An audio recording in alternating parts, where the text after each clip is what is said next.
Stillman and Company, 102.5, 106.3 The Game, streaming live on Twitter, Twitch, YouTube, and Facebook Live. We are live from the Spring Hill Heating and Cooling Studios here on a Fireball Hot Take Friday. Ian is here today. Hello, Ian. What up, what up? So, I saw some news today in which everybody said, they tweeted me as soon as it happened. There were two news items that everybody tweeted me on. You ready for the two? Ready. The first that happened this morning, the New Orleans Saints, who as of 2 days ago were, $85 million over the projected salary cap. The New Orleans Saints restructured Derek Carr's contract, creating $23 million in salary cap space, i.e., they just decided, here's your money up front, and now they've got $23 million, cut their losses by a fourth. The second thing is the NFL salary cap came down $255.4 million. Now, here's one of these how the sausage is made kind of things. The NFL salary cap only comes about by the league self-assessing 48% of the revenues. And if you saw the stream, you noticed that I was, using quotation marks here on Stillman and Company. By the way, did I say that we're from the Spring Hill Heating and Cooling Studios, Ian? You did now. Okay, good. So, anywho, the NFL salary cap came down at $255.4. The way the salary cap is made is the NFL tells the union, hey, this is what half of our revenue, or 48% of our revenue is. Here you go. That's what it is. They do not open the books. The union does not know exactly what 48% is. But if the union thinks the league is shortchanging them, then I guess they could take them to court and they could, it could be bad. So the league tries to be on the up and up so that there's nobody that comes around looking around trying to see what it is or what it isn't. And a lot of people saw this and at first said, yay! And then there were a lot of people that were like, oh, wait a minute, this might be bad for the Titans. Because the Titans are a team that has salary cap space, and all these other teams that didn't have salary cap space when they thought the cap was going to be 244 or whatever, and it's 254 or 255.4. Now all these teams like San Francisco are like, oh, great, we got tons of salary cap space, so we don't have to trade Brandon Ayuk. But the reality is, if you've been following this show, and a lot of you have been, it is that the salary cap is, in fact, not real. That the most important thing is cash. And so that's where I am going to start today, which is, again, the NFL set the salary cap at $255.4 million per team. Do you know what the Titans' payroll, i.e. the money the Titans are going to be spending this season is going to be? As of right now, according to SpotTrack, the Titans have a league lowest payroll of $119.5 million. So again, the salary cap, the phony baloney fake salary cap, is $255.4 million. The Titans' payroll is a $119.5. Guys, Amy Adams Strunk needs to open up the checkbook. Because what's going to happen, and the Titans have already started doing a little bit of this. Chad Brinker on that podcast talking about, if we go into free agency and we buy, we're paying full retail and we want to look at cap casualties and we want to look at, The reality is the Tennessee Titans got $1.2 billion of people like me's money to help build a brand new stadium. The Tennessee Titans, for whatever reason, went on the cheap last year. Now, they had not, in fairness to Amy and her family, they did not go on the cheap in the previous seasons. According to the NFLPA, the Titans spent $221.7 million in 2022, and I know that the Titans were top 5 in cash spent in 2021. So it's not as if in the past Amy has demonstrated that she's not willing to pay. But the reality is where the Titans sit right now and where that cap resides, There's about a $140 million difference. And let's not forget, the Titans are going to cut Andre Dillard, and that'll save them $6.5 million in cash, though they will have to pay Andre Dillard $3 million to do nothing. They'll probably cut Luke Gifford, which will save them $2 million in cash. So the Titans, we're really talking about $150 million in cash to go from a payroll of whatever the hell it is, to $255 million. At a minimum, $140 million in cash. 140. By the way, the Cleveland Browns have the highest, according to Spotrac, have the highest payroll at 269.7. So think about it this way. If you were to play a game against the Cleveland Browns right now, the Cleveland Browns would have more than double the amount of money spent on their football team that you have on yours. That doesn't sound very fair. The Eagles are at 249. San Francisco, who is yet to pay Brandon Ayuk and will, 234. New Orleans, 228. Denver, 225. Buffalo, 233. You see what I'm saying? And by the way, those teams have not gone into free agency and have not made additions and have not. You think the Philadelphia Eagles are going to rest on their laurels of their roster after what happened last year? I think not. So those teams are going into free agency too. But I don't understand why the Tennessee Titans can't all of a sudden come out in free agency with $150 million in cash and not buy the best players, or at least buy the players that they need the most. For instance, corner has been a position with which the Titans have been just disastrous the last 2 years. 32nd in the league. Guess what? You've got the money to pay L'Jarius Sneed. The Titans don't have an inside backer. Why? They let David Long Jr. go, and they didn't draft it very well because Rashaan Evans sucked and Monty Rice sucked, and Azeez Al-Shaair was fine, but he's a free agent. Patrick Queen and Frankie Louvu are on the market right now. Guess what? You should be able to afford it. You should be able to afford if you want, and I'm not sure I do, but you should be able to afford Mike Evans if you want to pay for Mike Evans. You should be able to sign Jonah Williams at the $64 million guaranteed, or $64 million total, 4 years, $40 million that Pro Football Focus expects him to get. You should be able to pay that. You should be able to pay that.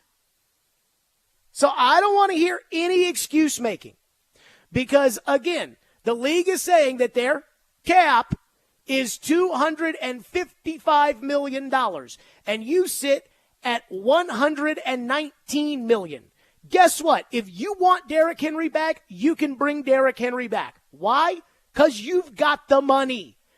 And I am so tired of hearing about, well, we have to be smart about our money. We can't waste any money. We've got to use the analytical models that'll tell us, this is the right amount of money. I'm so tired of that. If you're the smartest fan out there, you've known for years that this is a sham. But if you're one of the dumbest fans, you should know. My team's only spending $119 million on their team this year. Cleveland right now is spending $270 million on their team. I think we can spend the extra money. So I don't want to hear this stuff. Again, Justin Matabikwe's out there. Why can't you pay him? Why can't you pay top dollar when the league revenues are through the roof? That Peacock game was not free, folks.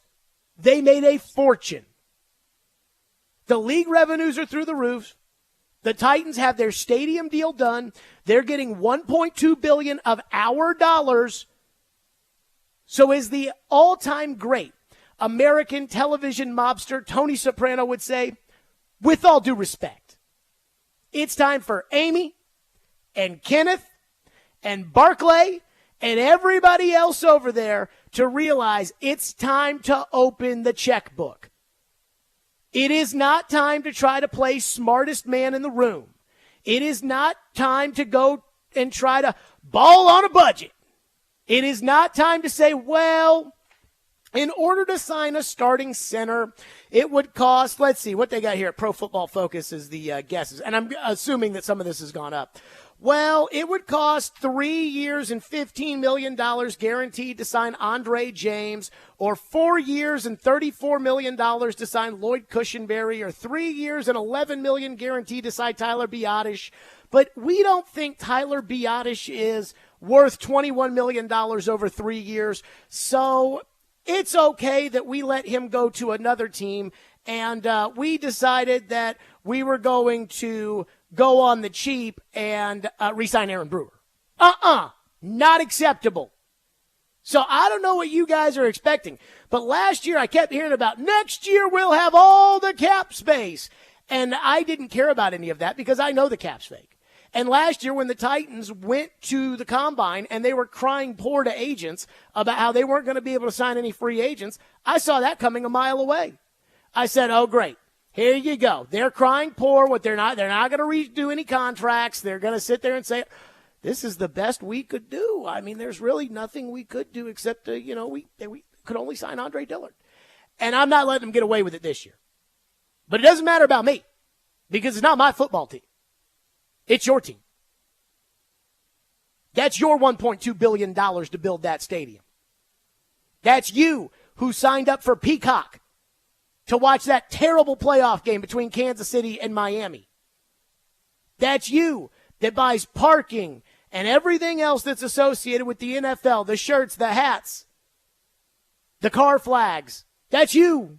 I'm a part of that, but it's you, it's us, it's the community. And the Titans owe us, $140 million at least? $150 million at least? They owe us. Everybody should be on the table. You want Chris Jones? Hey, imagine a defensive line with Chris Jones and Jeffrey Simmons next to each other. Be pretty hard to stop, right? Nothing should be off the table for the Titans. The only stuff that should be off the table are guys like T. Higgins that are going to get franchise tag, who you're not going to be able to get without trading a draft choice. But everything else should be on the table.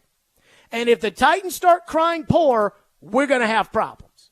615-737-1025 is our phone number on this Fireball Hot Take Friday. 615-737-1025 if you want to weigh in. I did see ESPN's analytic guys come up with a bold move for the Titans. And for a team that should have about $140 million to spend, if this is the bold move, it's not going to be good around here. We'll get to that coming up next on a Fireball Hot Take Friday. Window Nation, that's right. Window Nation, you talk about saving. That's what Window Nation's going to do for you. And guess what? I know a lot of people, because it's kind of warm now and then it gets cold at night, a lot of people probably have those energy bills going up and down because you're doing what I have to do sometimes, which is turn on the AC at some point, then turn on the heat, then turn on the... Trust me, that can be a total nightmare. And when that happens, the energy bills go up and down, and I don't like it, and neither would you, which is why you need to call Window Nation out to your home right now. Because if you've got windows that need replacement, and Window Nation will tell you, and if Window Nation doesn't think that you need to replace them, they'll do what they did to me and say, hey, you just need to caulk around here a little bit, and you're fine. You don't need to replace these. But if you do need to replace them, Window Nation, they will take great care of you. And it's more affordable than you think. Because right now at windownation.com and Window Nation, you can replace your old windows and save big with 50% off all window styles. Plus, they offer 0 down, 0 interest, and no payments for 24 months. With proven quality and service, it's no wonder why thousands have trusted Window Nation. Do not miss out. Call 866-90-NATION or go online to windownation.com. Again, that is a free in-home estimate. I had a free in-home estimate. They told me I didn't need to replace my windows. And that actually makes me feel like they'll be honest with you. So again, that's 0 down, 0 interest, and no payments for 24 months and 50% off all window styles. That's 866-90-NATION at windownation.com.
you got to be careful. I mean, there got to be players to spend the money on, right? You can't just spend it just to spend it.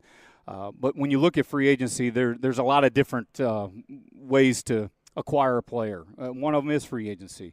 Now, those are proven players. You're paying a premium, and it's expensive, right? But you're getting a proven player. You know what you're getting. It's kind of like I like to say, there's two products that I love in my life: Apple and Breitling watches, right? So, but I'm willing to pay retail for those things. I know it's predictable. It's high performance. I know exactly what I'm getting. When you look at the draft, that's wholesale. There's a potential it's cheap, as well as you have the potential to hit big in that area. And then there's a part in free agency that a lot of people forget about, and that's cap casualties.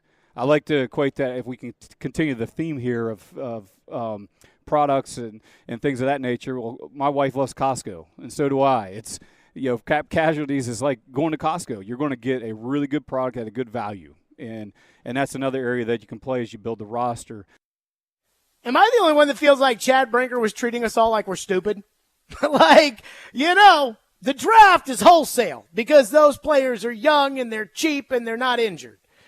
The cap casualties are like Costco, and free agencies like Apple and Breitling watches. Well, I don't know about you guys, but I've got an Apple phone, and I like my Apple phone. I also drive a nice car. Why? Because I value those things. I wanted them, so I do. So when it comes to free agency, I don't need to be finger wagged by the Titans. I don't need to be told ahead of time that, hey, we're just not going to waste the money to waste it, where this is going to be a process and this is going to be. I don't care. I'm sorry. You've got 16 holes on your team. Left tackle, wide receiver, tight end one, center, right tackle, right guard, defensive end, inside linebacker, corner, safety, long snapper, kicker, backup quarterback, and backup running back. You need to spend the money.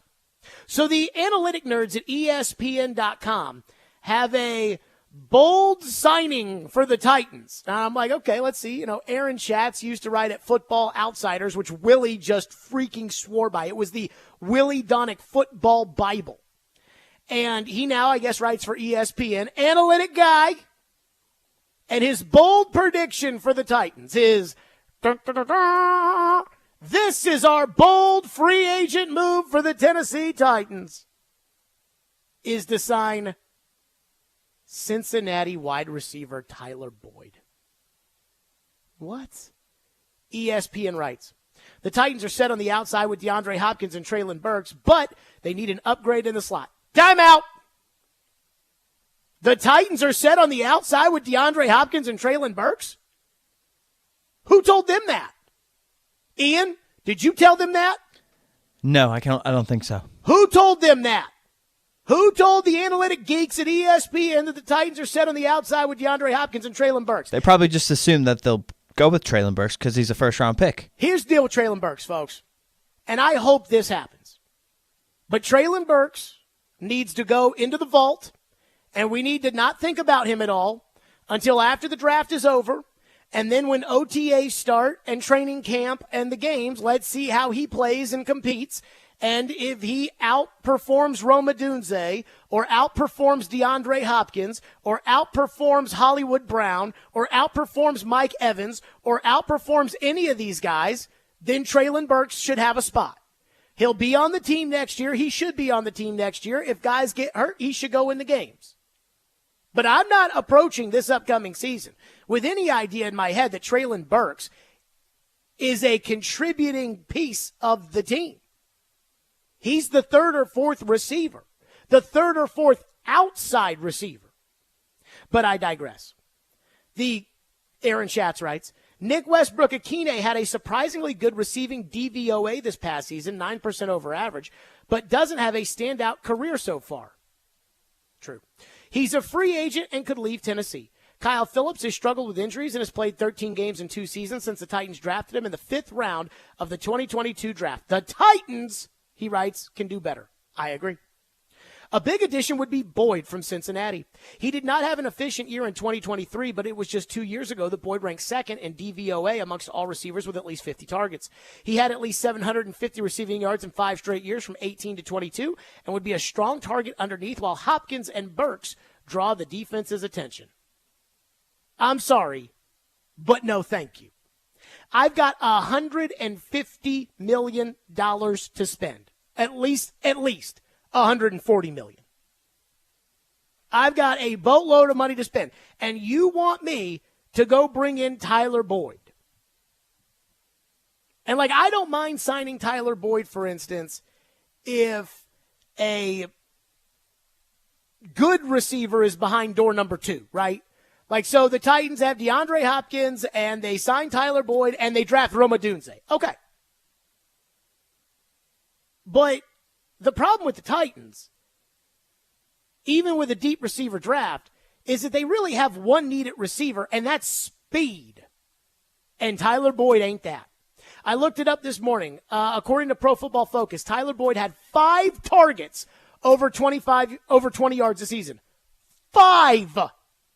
He caught 2 of them, by the way. So they don't even trust him to run deep in Cincinnati, and that's what they need. And then I wondered, maybe was it a this year thing because Jake Browning played in so many of these games and Joe Burrow was hurt? And was it a this year thing that they weren't trusting Tyler Boyd to go deep? Nope. 9 targets of 20-plus yards in 2022 and 7 in 2021. And I get the Brian Callahan connection, but again, the Titans need guys who can run, and Tyler Boyd is not that. When it comes to the wide receiver position, the guys I've looked at, and I've said, okay, these would be the 3 guys I would target in free agency: Gabriel Davis, Calvin Ridley, and Hollywood Brown. For instance, Tyler Boyd, again, had 5 targets over 20 yards last year. Davis had 25, Ridley had 32, and Brown had 21. And you can't use the quarterback excuse because Hollywood Brown was playing with Josh Dobbs for half of last season. So, I don't know where these analytic guys, they're so smart, but if I've got $1 gazillion to spend, and again, wide receivers, not the biggest thing I'm thinking about spending my money on. I want to spend on L'Jarius Sneed first, and I want to buy a center, and I want to buy a guard, and I want to buy a tackle, and I want to buy at least one inside linebacker, and I probably want to buy a tight end, and I certainly want to buy a defensive lineman to replace Nico Autry. So wide receiver is not the most important thing in the world to me. But if I'm going to spend any money at wide receiver, it's going to be for somebody who can run, which, again, is why when I look at the available receivers, it looks like Mike Evans is going to be the best out there because Higgins and Pittman probably get franchised. And even then, I'm not a Pittman guy. But Evans might be the best out there, but I want the guys who can run. I want the guys who can run. And Tyler Boyd's not that. 5 targets over 20 yards. Again, Gabriel Davis, 25 targets over 20 yards this year. So I don't know where ESPN's getting that from, but if that's what the Titans do, and I am scared to death of this. I am scared to death that the Titans are going to go out into free agency. They're going to sign 1 linebacker, 1 offensive lineman, 1 receiver like a Tyler Boyd, and then the rest is going to be Chris Moore and Aaron Brewer and those type of signings. And then the Titans will tell us, well, we're saving our money for a couple of years from now when we think the free agent class might be a little bit better. You have a payroll of $119 million right now. Again, the cap is $255.4. So in order for you to get from 119, and you're going to shave about $8 million at least off of that, because I cannot believe you're going to bring Andre Dillard back on your football team, and there's no point in having Luke Gifford on your team either. You start doing that, you're at, what, $130 million and a half to spend? And you think I should go get Tyler Boyd? Please. 615-737-1025. We'll do your phones next on a Fireball Hot Take Friday. And again, the cap is out at 255.4. By the way, how are the Cleveland Browns going to be able to afford a football team this year? They only have a payroll of $269 million. I bet they'll find a way. 615-737-1025, Stillman and Company on a Fireball Hot Take Friday. You know I love Fireball whiskey. It goes down so smooth and it tastes so great. That's right.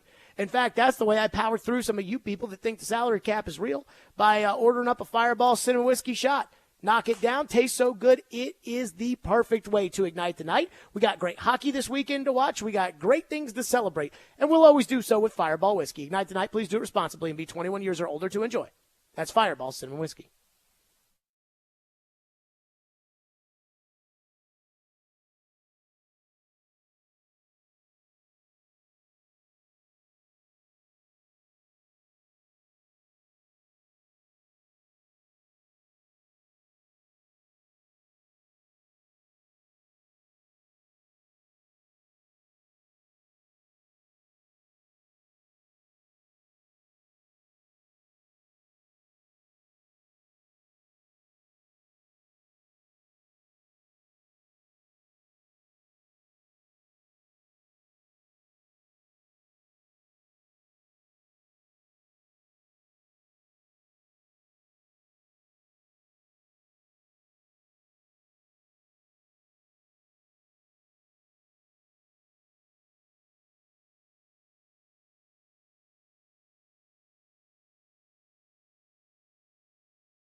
With Rand, that's a good question right there.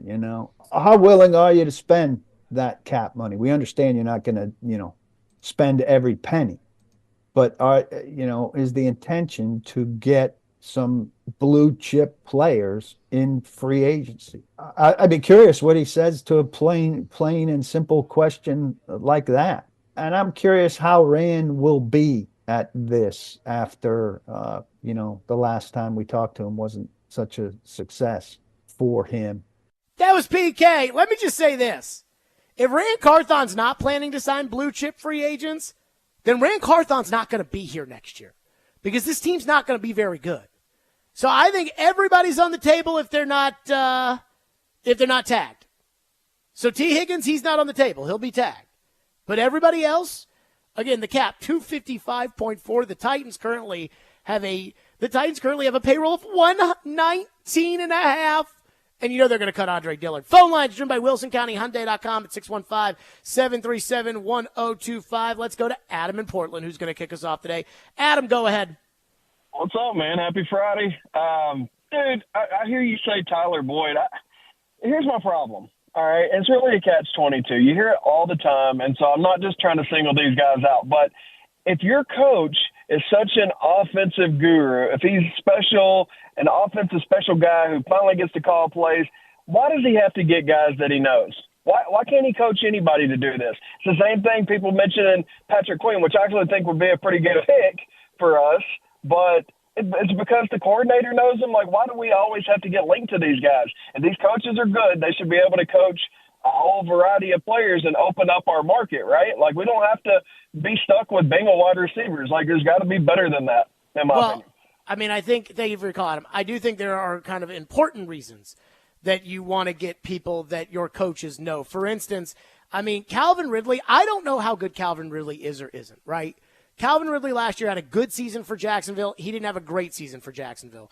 In fact, Jacksonville maybe wins that last game of the year against the Titans if Calvin Ridley catches a ball that Trevor Lawrence put right in his hands at the end of the game. But Calvin Ridley last year had 32 targets of over 20 yards according to PFF and had 13 catches. I mean, that's 13 deep balls. And we're talking about getting guys for Will Levis that he can chuck it down the field to. Well, we don't know if Calvin Ridley, if you give him a $40 million contract, we don't know if Calvin Ridley can keep his head on straight because we don't know the kind of guy that Calvin Ridley is. But Nick Holtz does. He was the passing game coordinator last year for the Jags, and he's now your offensive coordinator. And so I think that is important. I mean, there are people that I have worked with in the past who I know could do the job. Like if we had an immediate opening, right? Like let's say that Caroline, Willie, and D-Mace all went to Outkick one day, just decided, yeah, we're just going to leave and go to Outkick. And they said, oh, my God, who can we get? I know of people I've worked with before. I know what they're capable of. There are other people that are out there that would be interested in the job that I've never worked with before, and I don't know if they'd be any good or not. So I think there is a part of that.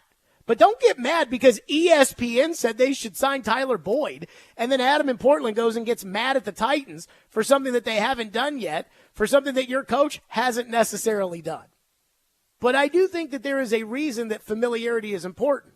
Now, what's not good is when Mike Vrabel wants to sign every defensive player who comes from the Texans, even if they're 48 years old because he coached on the Texans 6 years ago. That is a little bit of an issue. Sean says, I 100% agree, Jared, with your Tyler Boyd take. I want the Titans to find a wide receiver that Will Levis cannot overthrow. Boyd is good if there is somebody else additional, but he cannot be the Titans' free agent signing. I mean, the big free agent signing for the Titans needs to be like Justin Madubuike, Chris Jones, L'Jarius Sneed, Frankie Louvu. Like, it needs to be the big name. They've got the money. Don't let them tell you that you are spending the least amount of money on your team in the NFL. Like, I was thinking about this today. And, oh, my God, Ian, people are going to be so mad at what I'm about to say. Oh, boy. I was thinking about it today, right? We all know that Tajay Spears needs a second running back to go with him, right? Most people say that. Well, what if you signed Saquon Barkley to be the second running back with Spears? Now, I don't know about you guys.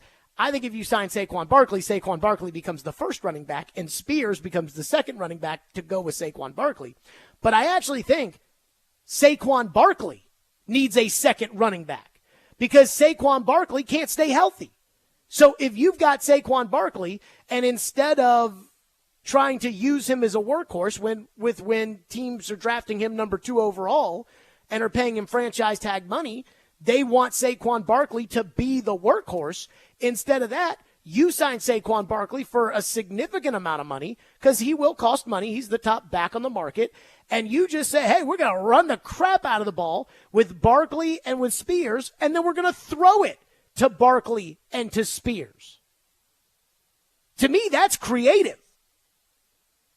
If I sign Chris Jones for a boatload of money, if I give him the $30 million that Aaron Donald got in the first year of his deal, I think it was $31 million Aaron Donald got in the first year of his new deal. If I give that deal to Chris Jones and I put Chris Jones next to Simmons, I have the best defensive tackle pair in the NFL in probably the last 20 years. I mean, that's got to do something for Harold Landry and Arden Key. Ben says the Titans should leave a little flexibility because one of the 2 contracts might not work out. That is a common occurrence plus injuries. So I remember when the Titans had their reset. You know, we always talk about the old days of the Floyd Reese salary cap jail. And how after they finally bit the bullet, they drafted Vince Young, they released Steve McNair, they went out and they signed Kevin Mawai and David Thornton and Nick Harper and David Givens in free agency. David Givens from the Patriots didn't work out. I don't even know if David Givens caught a pass for the Titans. Thornton, Harper, and Mawai were all solid players. The reason I say this is because if you sign 7 guys, and I think the Titans, by the end of the second week of free agency, are probably going to have signed 10 guys. And I've said I want 5 guys signed on day 1 of free agency. That means top of the market money. But if they sign 10 guys, there's a chance 3 or 4 of these aren't going to work. That's why it's okay to sign 2 corners and then draft the corner because, hey, if the corner you draft is good, great, put him out there. You got a good young corner. If he needs time to develop, fine, let him sit on the bench. Let him develop. But, I mean, not all these guys are going to work out. And that's the nature of the beast. It's the same as with the draft. The 49ers don't nail the draft every year. Javon Kinlaw, not that great. It happens. Texter says, given the new head coach's statement about him wanting to go with touchdown scorers over the non-touchdown scorers and drafting Chase over Sewell, how does now having Levis and not Burrow play into that decision? Are there any of these receivers that the Titans will have it available that are comparable to Chase to justify not taking an offensive lineman at 7?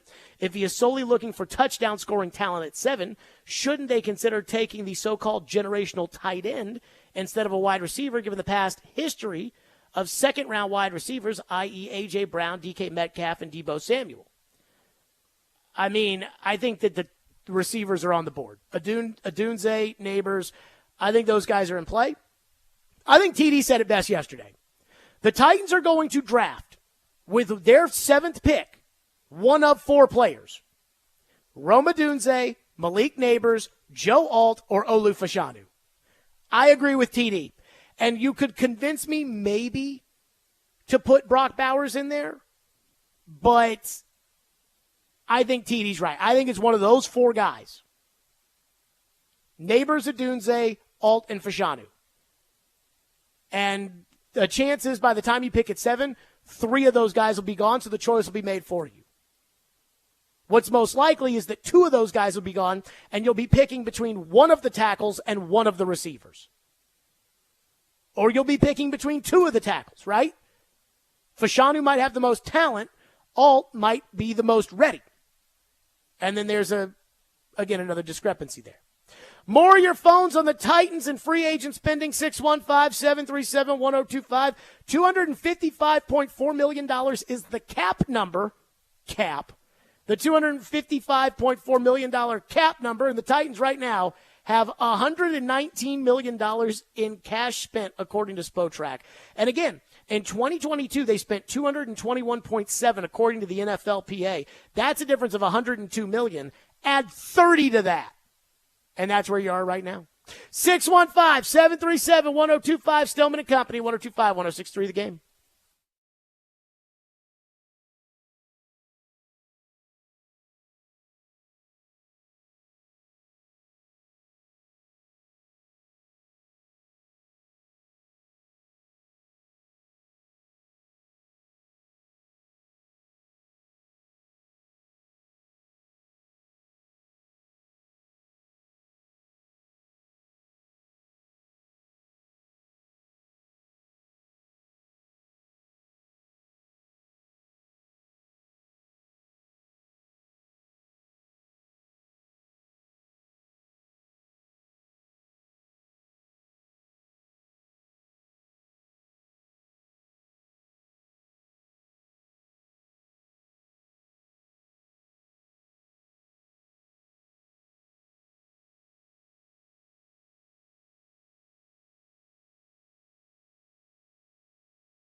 So when it comes to the cap management side, sure, yeah, we're in a better spot this year than we were last year. We're excited about where we are.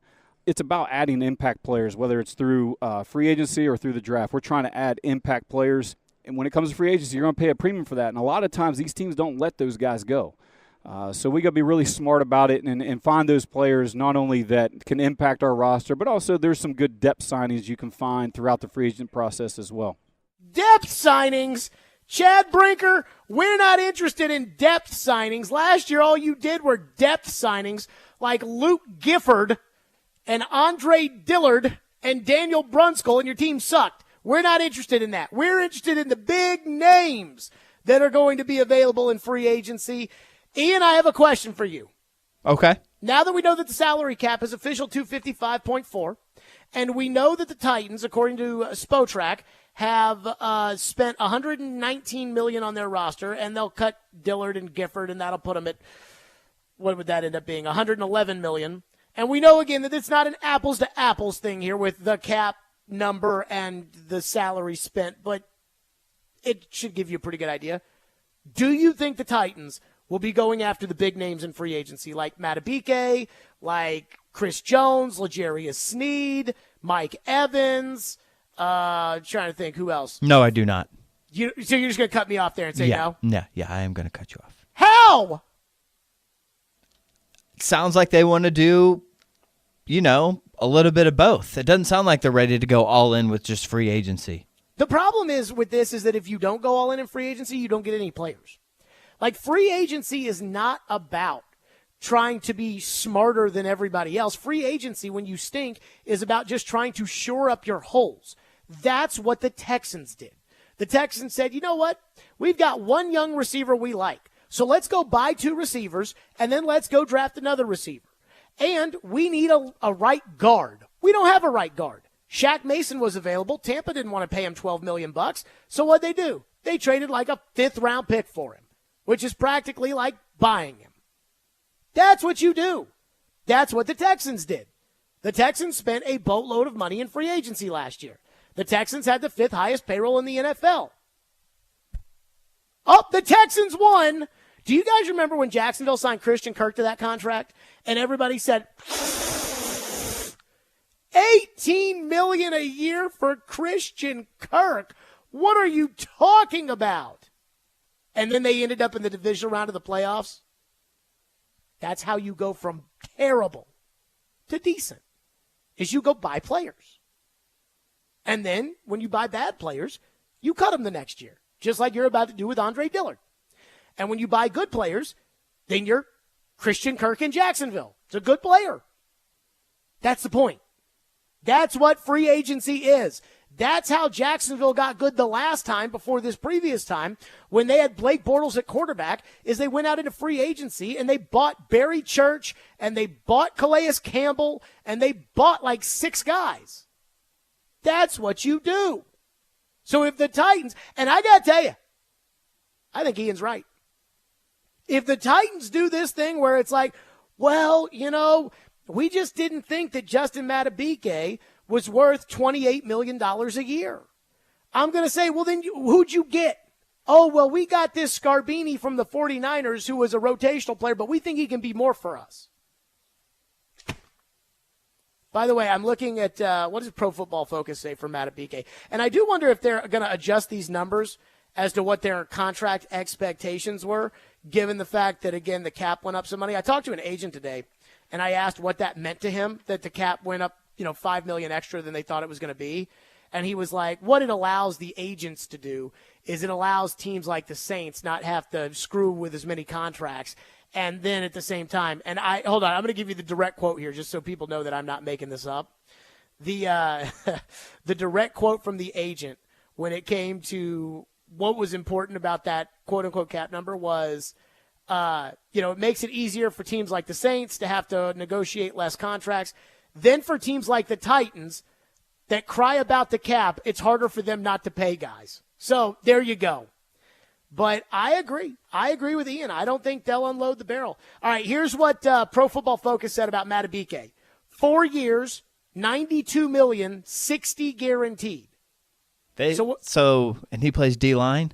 Yeah, so that's 92 divided by 4, 23. And you've already given Simmons over 60 guaranteed. Who cares? I'm just saying. I mean, what? They'll care, but. So that's $23 million a season. So if you give him a signing bonus, which you would, you're probably looking at $30 million in cash on that one player. Well, if you've got $150 million to spend, now you've got 120, and you've got the 2 best DTs probably in the NFL. And now what's the quarterback going to do on the other team? Terry in Clarksville says, Jared, how many of the current Titan free agents would you resign? That's a really good question because my answer to that is what's the price, right? Like I would consider Derrick Henry. Now, I do think that there are other backs on the market that the Titans can sign, that might help them, but probably wouldn't give them the leadership that Derrick Henry would give them. So just to answer your question, free agents that the Titans are going to lose this year that they would re-sign, I would re-sign Chris Moore at the $1.3 million that he played at last year.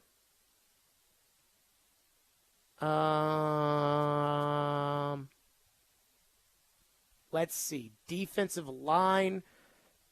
I mean, Autry had a good year, but if I'm shooting big here. I'm going for like Matabike. I'm going for the big dogs. So, no. Aziz, no.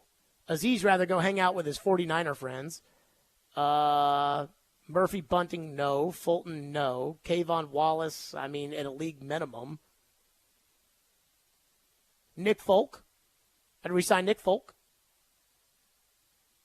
And the long snapper. So Chris Moore, the long snapper, and Nick Folk. And then I'd consider Autry and Henry. And then everybody else, no thank you.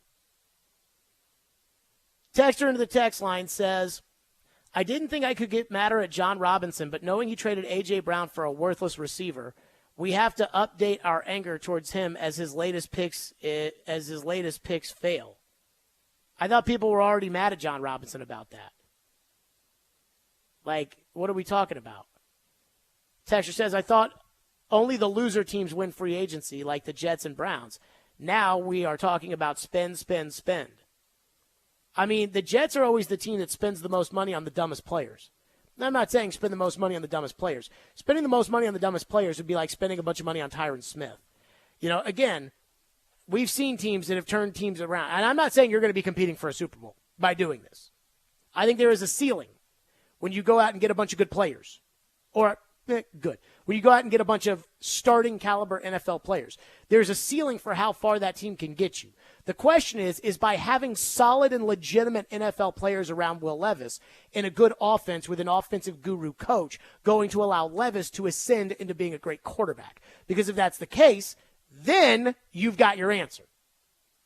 Just like, again, all that money the Texans spent last year, I think helped C.J. Stroud ascend into what might be a top 5 or 6 quarterback in the NFL.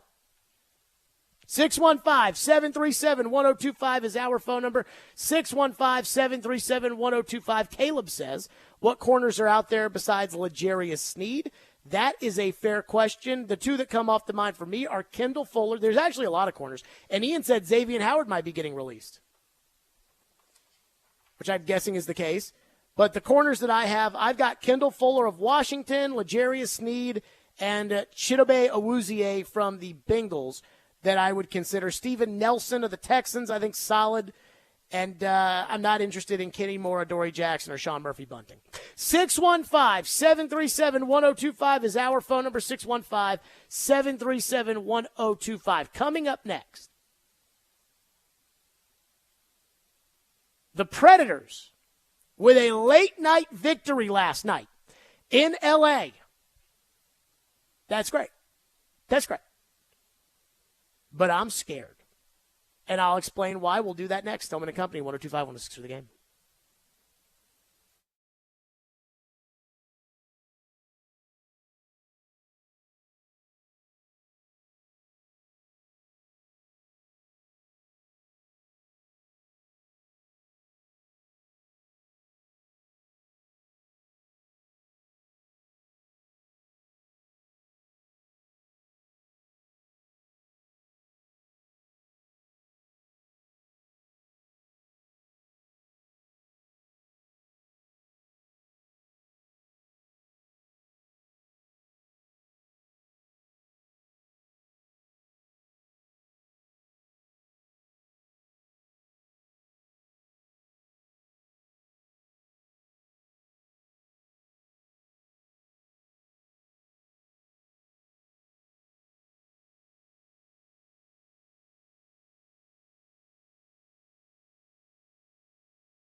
Puck headed down and into the empty net.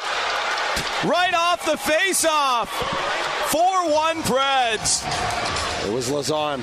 Jeremy Lazon.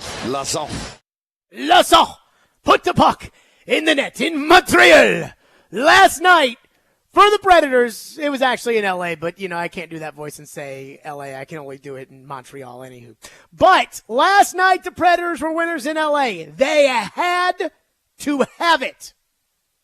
Now, Ian, who predicted on this program that they were going to go to St. Louis after the embarrassment? In fact, 1 week ago today, Preds fans were fuming, steam coming out of the ears after that performance at Dallas. And there should have been, against Dallas at home, and there should have been steam coming out of the ears. But who predicted that the Predators were going to go to St. Louis and win because they were so embarrassed? I think you did. Thank you. Who predicted they were going to get hot on this road trip? I think you did. Thank you. I went up to Barry Trotz on Saturday at St. Louis, and we were just talking, and I said to Barry, I go, you guys are going to get hot on this road trip.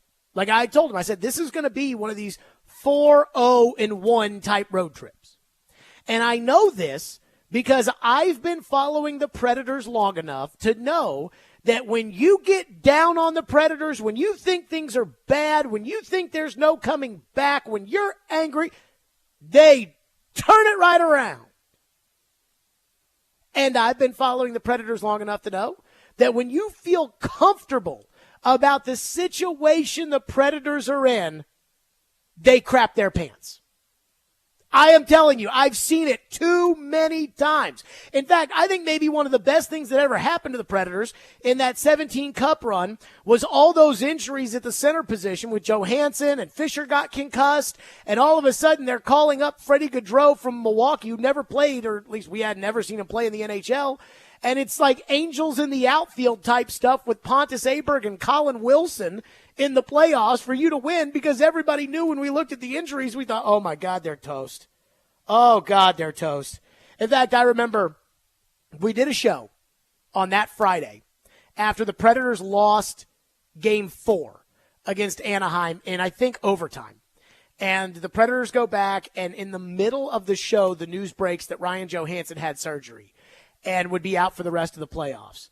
And I remember I had spent so much time cutting clips and everything for that show that I took the grid basically and just dumped it right in the trash can, and we went right there into the breaking news all day. And afterwards, our general manager at the time, Jana Hampton, and I were on the phone after the game, or after the show was over, and I was like, "You do realize like this magical run's over, right?" And she was like, "What?" I was like, "They don't have any centers. Like they're playing the Anaheim Ducks, who at the time were good, and they have no centers." I'm like, it's over. Like, the run's over. Like, it was a nice run, and then they won Game 5 and Game 6. Predators lose the first two in Pittsburgh. Everybody's got their head down. They win Game 3 and 4. Everybody gets excited. They get blasted in Game 5. Every time you think the Predators are going to zig, they zag. Every time. And so I went up to Barry Trotz, and I told him Saturday, I said, you guys are going to go like 4-0-1 on this road trip. And I kind of feel like the guy on the Maury Povich show who is told that he actually was telling the truth to the lie detector and tells everybody in the crowd, I told you, I told you, I told you. Well, guess what? The Predators are now playing two of the three worst teams in the conference back-to-back. San Jose tomorrow night and then Anaheim on Sunday. They should take these games. Those teams stink. Those teams are truly tanking. Those teams are awful. And I just know how the Predators operate, man. They're zigging. And it makes me scared to death that they're going to zag.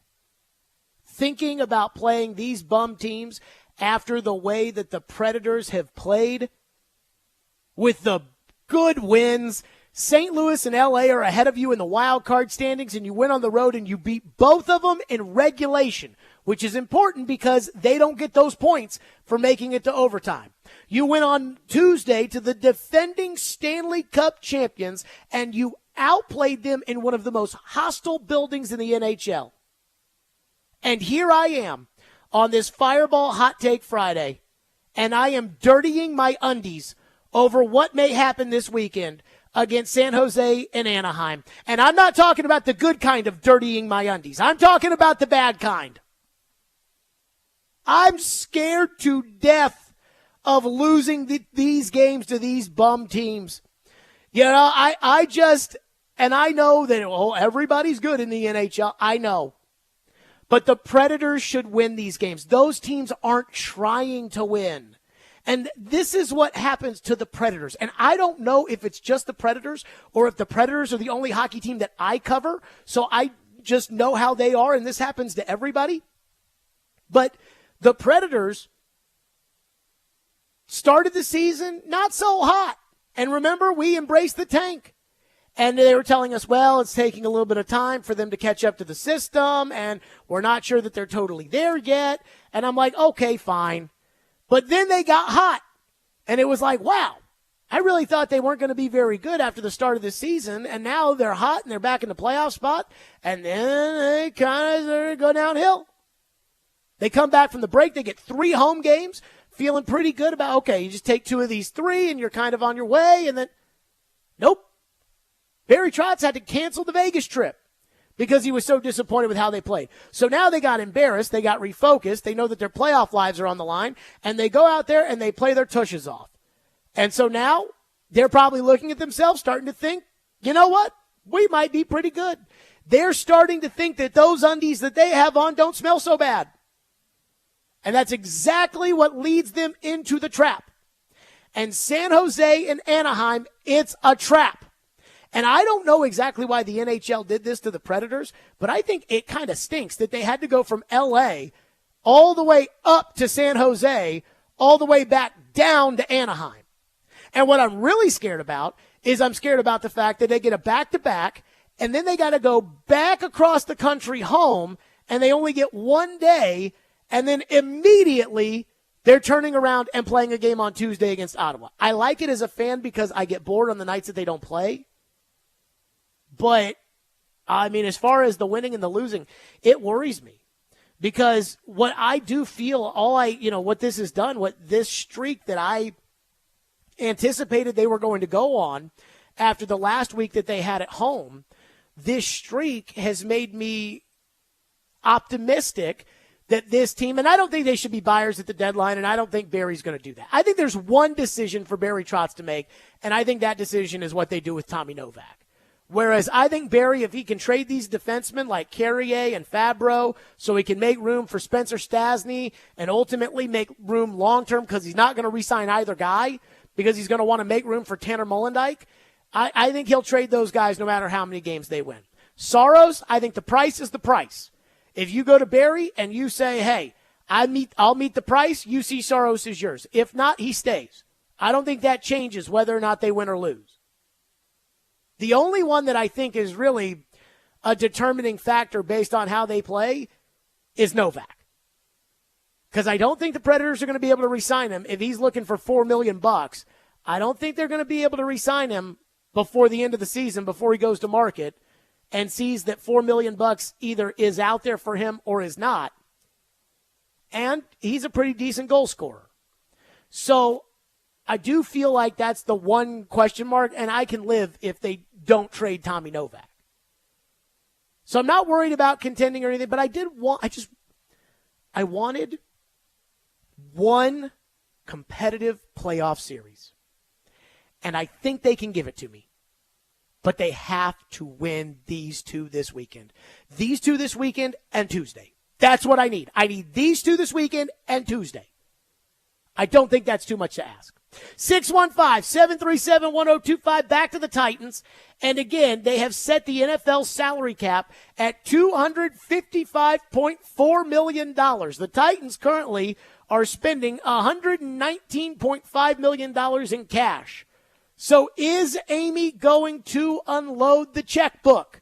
Corey Curtis, News Tool, join us next. Stillman & Company, 102.5-1063 The Game. And let's go ahead and tell the fine folks out there, because I have not been doing a very good job on this Fireball Hot Take Friday of telling the fine folks that we're broadcasting live from the Spring Hill Heating and Cooling Game Studios And be sure to tune in to 93.3 Classic Hits tomorrow as MTSU basketball takes on Western Kentucky at home. Pregame at 6, tip-off at 6:30 with coverage also available on the 93.3 Classic Hits app and at 93.3classichits.com. And then Vandy baseball is on the air today.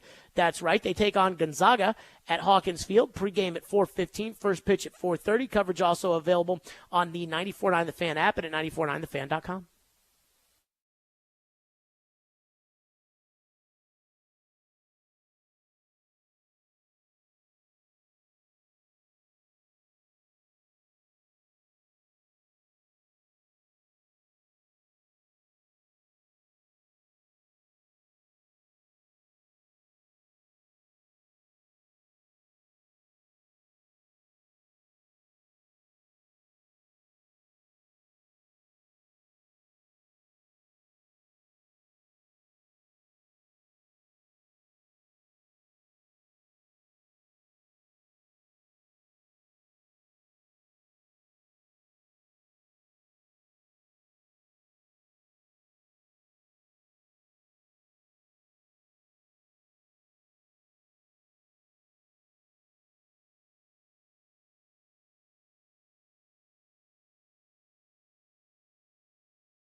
Stillman and Company. Hey, Nashville's best deal of the week is Bavarian Beer House. That's right, conveniently located at Opry Mills Mall.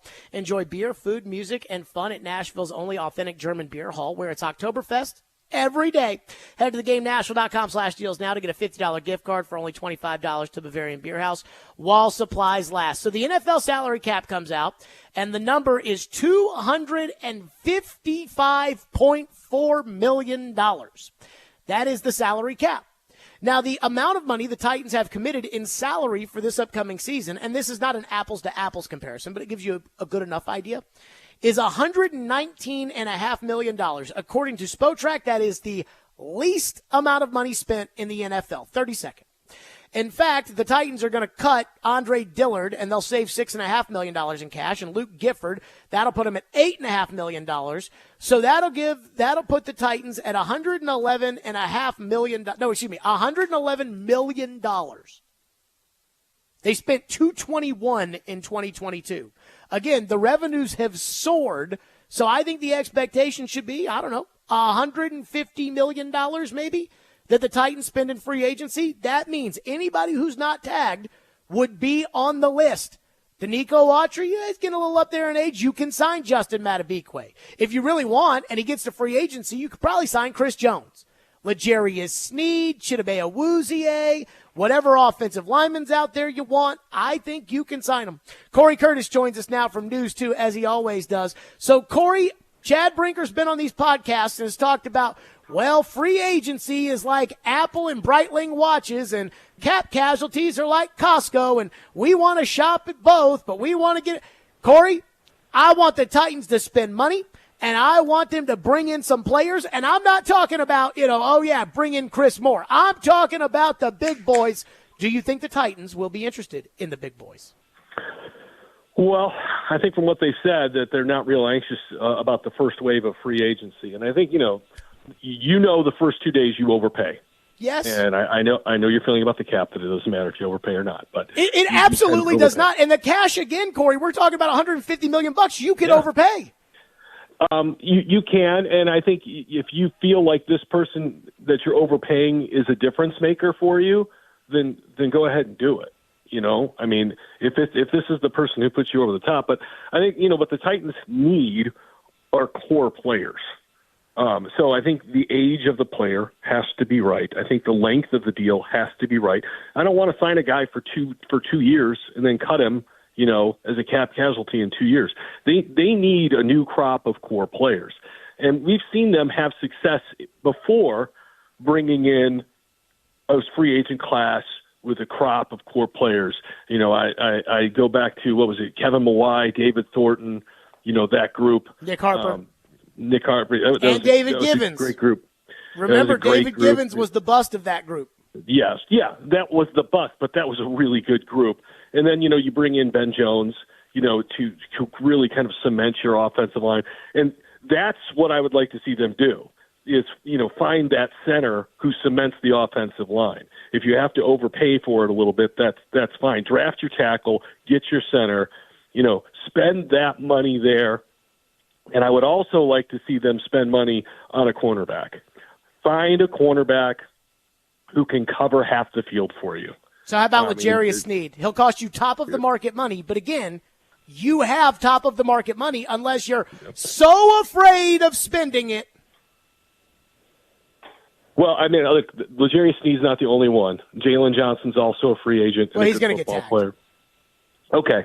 Well, we'll see. I mean, he very well could get tagged. L'Jarius Sneed could get tagged. There's a lot of people who could get tagged. We'll wait and see if they do get tagged. But there are going to be more corners out there.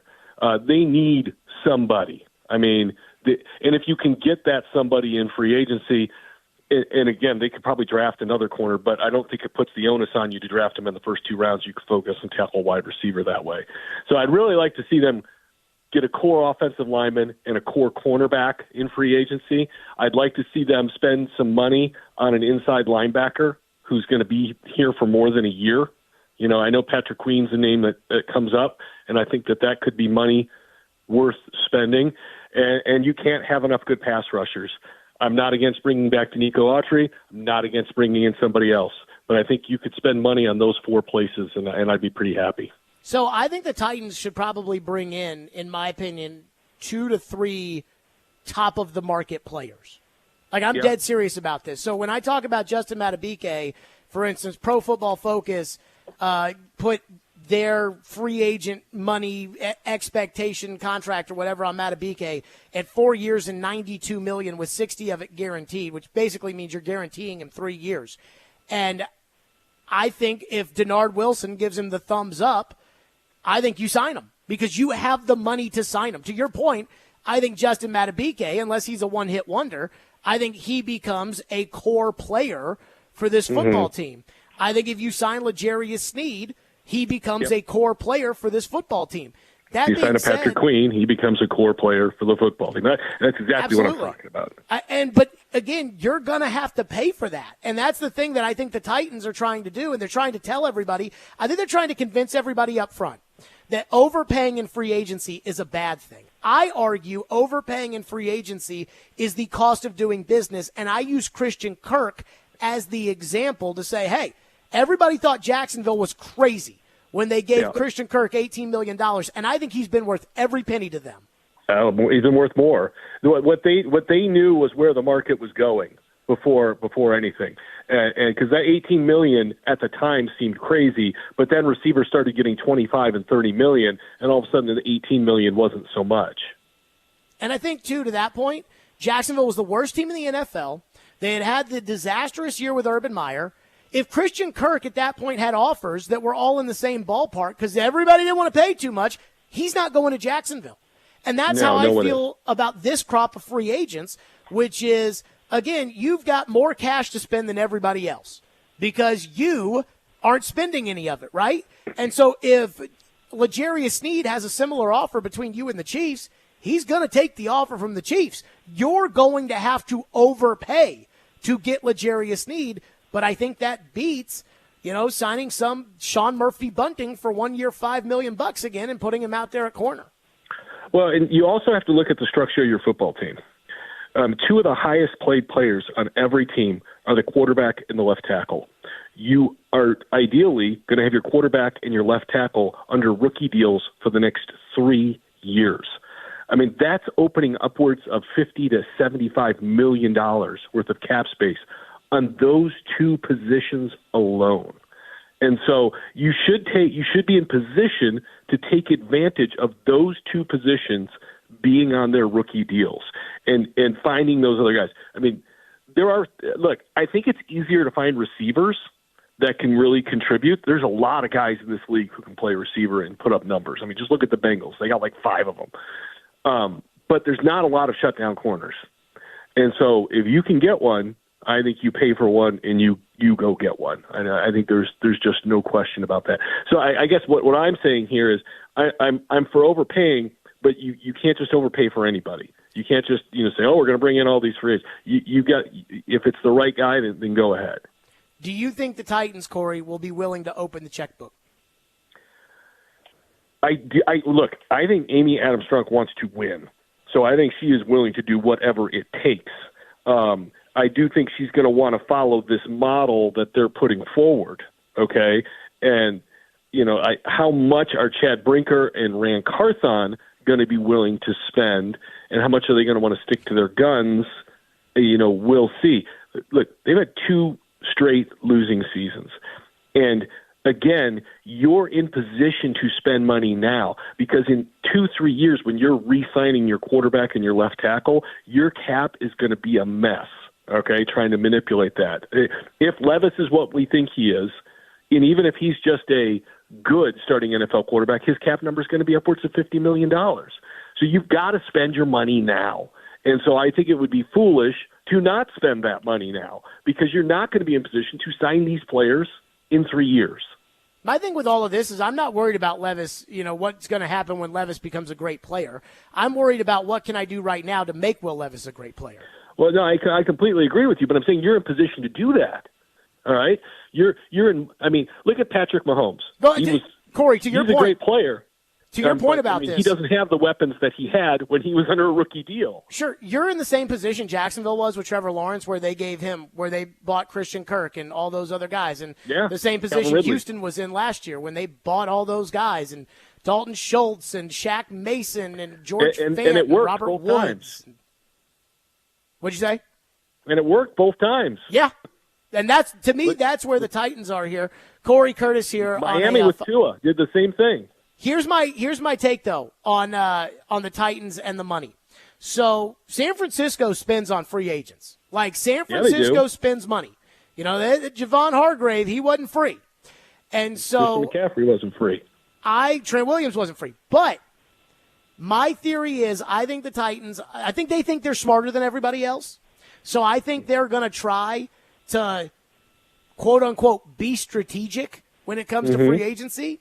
And I think what that'll do, and they'll save some money. Hey, we got to save money for down the road. And what they're going to be doing is saving money for somebody else to use.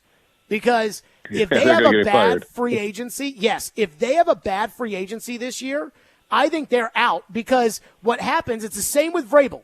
Last year, Vrabel, nobody blamed him for the end of the 22 season. But then when things were bad last year, it was like Vrabel's only won 5 of his last 30 games. And it's like now he's getting blamed for 22. So last year's free agent class was a total dud. And my guess is that if it's bad this year, given all the hype and the cap space, that they're going to fire them because they're going to take into account what last offseason was like too. Well, but I think Vrabel was calling the shots last offseason. So I think that free agent crop I don't think that was pinned true. on him. From what I've been led to believe, Mike Vrabel was calling a lot of the shots. Now, I think he was, absolutely just saying, I want this guy, I want this guy. I think he had a lot to do with it, though. I have a hard time believing that we spent all this time last year and everybody told us about how much Rand Carthon did when we kept wondering what Rand Carthon was doing.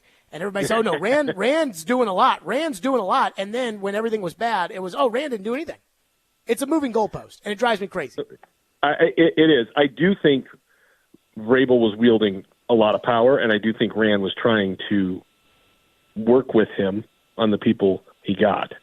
How detailed that is, and how much it was on each one, I don't know. But I think there was a considerable amount of input from the head coach on the players that were brought in. I mean, word on the street was that Rand was basically, trying to convince Vrabel of ideas that were his idea and was trying to make them Vrabel's idea.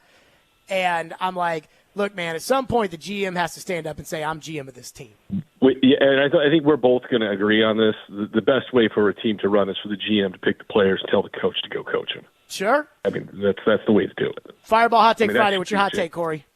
Oh, but you know what? I continue to be amazed with the Nashville Predators. A week ago, I put out the tweet, I guess the Preds are sellers.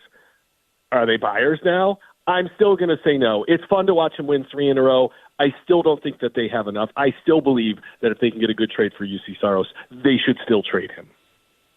Hot take, Corey Curtis, as always on a Fireball Hot Take Friday. Corey, great stuff. Enjoy the weekend. All right, thanks, man. Yep, Corey Curtis joining us on the program. I'm disappointed in Corey. I'm disappointed. I heard that Vrabel was calling the shots. Of course that's what everybody's saying now. They weren't saying that last year. They weren't telling us anything. It was a secret. They were so smart. They were so much smarter than us. Okay, we've got to get to the self-proclaimed Messiah, Jerry Stackhouse, because there are some rumors that are getting hot about Vandy. And I was floored by him yesterday. We'll do that next here on the program. Hiller Plumbing, Heating, Cooling, and Electrical, they're proud supporters of the Vanderbilt Commodores, and they take great care of my home. They can do the exact same for you, and they're proud supporters of the Preds and the Vols as well. It is Valentine's season. Even though Valentine's Day has passed, it's still the month of February, and love is in the air. So find your perfect match this month with Hiller. Get a free UV light when you purchase select new HVAC systems, and get a free whole home surge protection when you buy a new whole home generator. Or get 50% off a descaler when you buy a new tankless water heater. You'll never be more in love with your home. Find your perfect match today at happyhiller.com. That's Hiller Plumbing, Heating, Cooling, Electrical, proud supporters of the Preds, the Vols, and Vandy. Hiller. Call the Happy Face Truck today.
No, it's one thing about my job is that, whatever I got hired here to do a job, and I've been trending in the right direction for a long time. Like, I probably heard more things about net this year than I've ever heard about our net. The last 4 years before that, when we increased our net every year, I hadn't heard anything about that. So we've been doing a lot of good things, trying to trend in the right direction, and I know it's a lot of noise out there, a lot of things, but one thing I can say, no weapons formed against me shall prosper. You know what I'm saying? Because I got faith with the man upstairs that he put me in this position for a reason, and everything that I'm going through right now, with this team and off the court, it's ordained, and it's stuff that's going to make me better, and I really feel about that. I hate that some of the narrative that keeps coming back, deals with a tweet or something from 21. I mean, if I could take it back, I wish I would. But at that point in time, that's how I felt, and that's how I addressed it. But at the same time, there was 12 disciples, right? And there's only one of them was a Judas. There's a lot of people pulling for me, and there's a lot of people pulling for our team. And I just try to think about those people and make sure that I continue to do my job and focus on these guys and helping them get better, and then I'll live with the result from there. Jerry Stackhouse, the apostle himself, saying, hey, there was only one Judas, and everybody else is pulling the rope. So last night, I have one of those little For You things on Twitter. Do you ever use the For You tab, Ian, on Twitter? Not really. I've started using the For You. It's crazy. I get a lot of stuff on Jerry Stackhouse and the Milwaukee Admirals for some reason. Probably because of how much I talk about Askarov and Jerry Stackhouse. So anywho, Vanderbilt fans were losing their minds last night. And I'm like, what happened? So I asked Robbie Weinstein, who runs I think he runs the Vanderbilt 24/7 board or whatever. I asked him last night, this is Max's roommate. I said to Robbie, Robbie, what are all these people all mad about? And he said, apparently on his message board, he reported that Candace Lee wants to bring Jerry Stackhouse back and arm him with major NIL money to buy a new team. But it's unclear whether or not Vanderbilt will have the donations to make that feasible because most of the major boosters want a coaching change. Robbie says apparently he also reported that a potential 7-figure donor is expected to request that his donation does not go towards men's basketball. So, again, this is what Robbie Weinstein wrote at the message board that got people all worked up, was, again, that Candace Lee wants Jerry Stackhouse to stay as the coach, even though she didn't hire Jerry Stackhouse, and she could fire Jerry Stackhouse today, and nobody would blame her for Jerry Stackhouse. But apparently she wants to keep Jerry Stackhouse, get a bunch of NIL money, and go buy him a team to show that he can coach.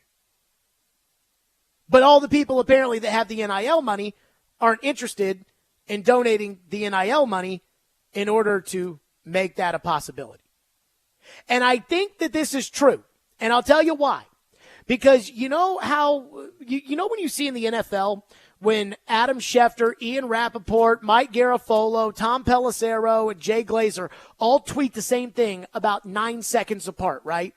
Like, Russell Wilson just re-signed his contract with blah, blah, blah, blah, blah. And it's all the same from them. What that is that's an agent who sent out a group text who said, hey, guys, here's the tea on what's going on with Russell Wilson or whatever, and then they all rush to their phones to report it. So, again, that was what Robbie Weinstein said about, again, that she wants to keep Stackhouse and arm him with NIL money for a new team. Gentry Estes wrote last night at the Tennessean. And remember, it was Gentry who wrote at the beginning of February that he didn't think Candace Lee wanted to fire Jerry Stackhouse. And Gentry writes, quote, Vanderbilt Athletics Director Candace Story Lee hasn't spoken publicly about this, but as I've written previously, Gentry says, she is and has been a strong supporter of Stackhouse. I believe, Gentry writes, now, Ian, you know the difference between I think and I think. Yeah, kind of. Hey, I'm telling you. Or I'm telling you. Gentry writes, I believe she would prefer to bring him back with an enhanced NIL support to rebuild a depleted roster rather than spending resources to buy out a coaching staff. Okay, so Gentry believes the same thing that Robbie Weinstein reported on his message board. What does that mean? That means that Candace Lee is probably telling the boosters, hey, I'm telling you guys, Jerry Stackhouse can do it.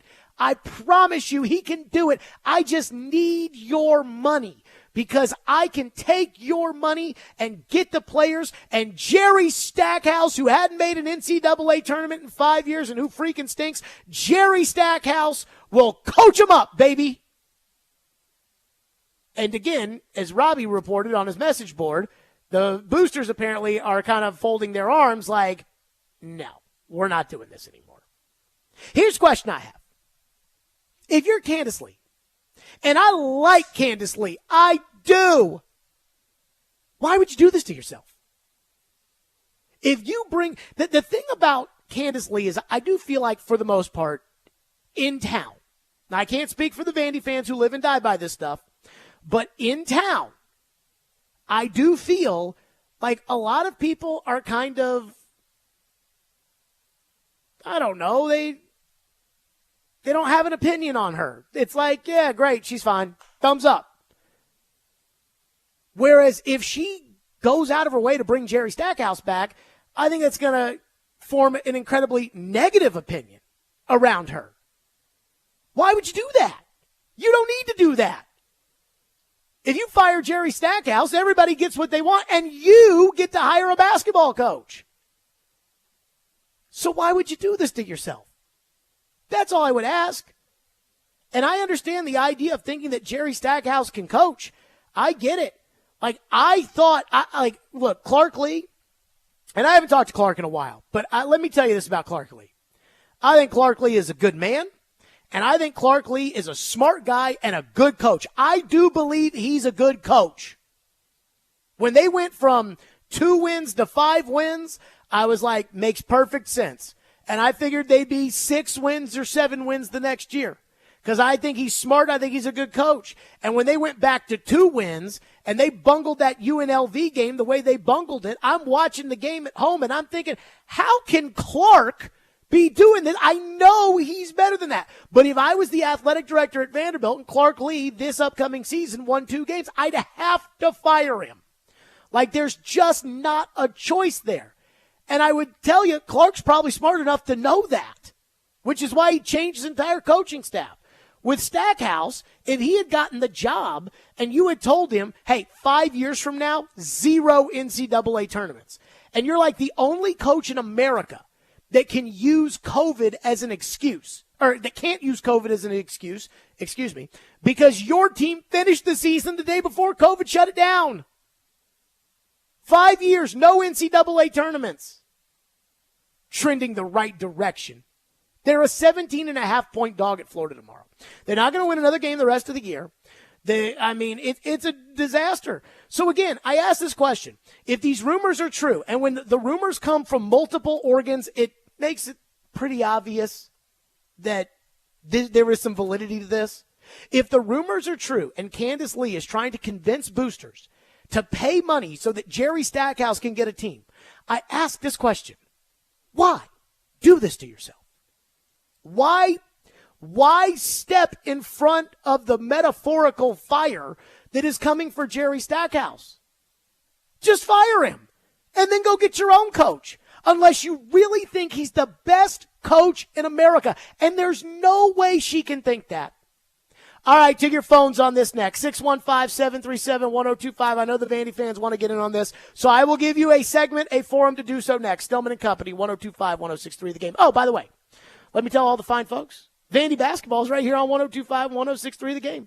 And that includes Vandy women's basketball as well this weekend. So we've got a couple of games to get into. As baseball, by the way, is about to get set on 94.9 The Fan.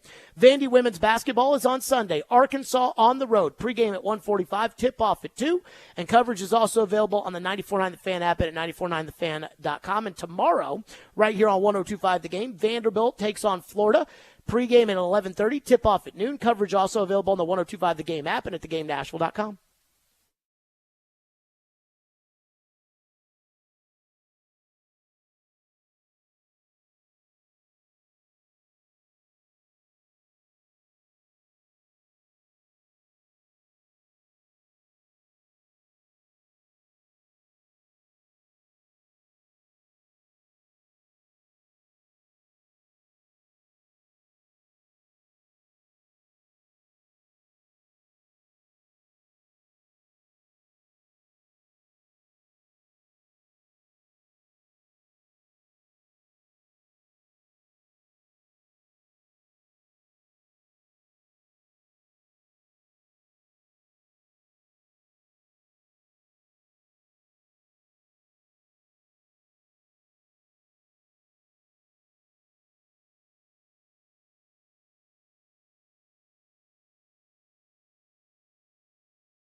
There are some things, and I think we are very frank about, there are some things that we need to do to ensure that we can have sustainable success at this level. That's part of what Vandy United is about. But I'm really proud of the way our coaches and our student athletes conduct themselves. We have the best coaches in the country. They treat their sport like a classroom where they are imparting wisdom. If you are, like I said before, a Vandy Boys fan, then you know when Tim Corbin, when we did our last mini renovation, because we'll do a larger one, but a mini renovation on Hawkins Field, the first thing that he asked for was a classroom. Everybody said, what? And he said, yeah, we're going to spend the fall. Baseball is a spring sport. We're going to spend the fall in the classroom. And they don't talk about baseball in there. They talk about how you develop as a young man. They talk about how you show respect in the classroom. They talk about how you transfer all of those skills and all of the values to what you're doing on the baseball field every day. And then when the lessons are complete for the fall, they hit the baseball field. Well, that's the way all of our coaches are. All of your coaches, Candace, and I love you, are not like Tim Corbin. If they were, we wouldn't be having these conversations. Phone line driven by WilsonCountyHunter.com. Trevor's been waiting forever. Trevor's been tweeting about wanting to get on the show. Trevor, your thoughts on Jerry Stackhouse. Go ahead. Jared, here's the issue. Loyalty is a wonderful thing to have in life. Me, as a normal person, loyalty is something that I should strive to be. Candace Story-Lee, as an athletic director, should not have the quality of loyalty to anybody but the idea of winning basketball games, football games, and baseball games. She should not have loyalty to Jerry Stackhouse. And even the idea, even if she wants to bring him back, but she still fires him, the fact that she wants him back is a fireable offense in itself. So here's my issue with the loyalty thing, right? So she's loyal to Stackhouse, fine. But she wasn't loyal to Derek Mason. I mean, and look, Derek Mason, I don't know how you felt about it, how everybody else felt about it. I mean, I didn't think he had a chance to win an SEC game in 2020. I didn't put that on him. But Derek Mason accomplished more as a football coach at Vanderbilt than Jerry Stackhouse has accomplished as a basketball coach. And she fired him in the middle of the season. And I don't understand why she'd be so loyal to Jerry Stackhouse if she wouldn't be as loyal to Derek Mason. She didn't hire either guy. That's what all of us are saying, and I'll say this on record. If it was not for the 2020 season, this has been mentioned by a lot of Vanderbilt fans. If it was not because of the 2020 season to where they went winless, Vanderbilt fans would look very favorably at the Derek Mason tenure, and I think a lot of us do. So she wasn't, like you said, she wasn't loyal to Derek Mason. I don't understand this idea of loyalty to Jerry Stackhouse. And if you want to compare apples to oranges, let's compare Mason to Stackhouse. Mason did win. Mm-hmm. Mason did win at Vanderbilt. He didn't have a winning season. He took us to bowls. He beat Tennessee 3 years in a row, which is basically our national championship. He did more for Vanderbilt football than Jerry Stackhouse has done for Vanderbilt basketball.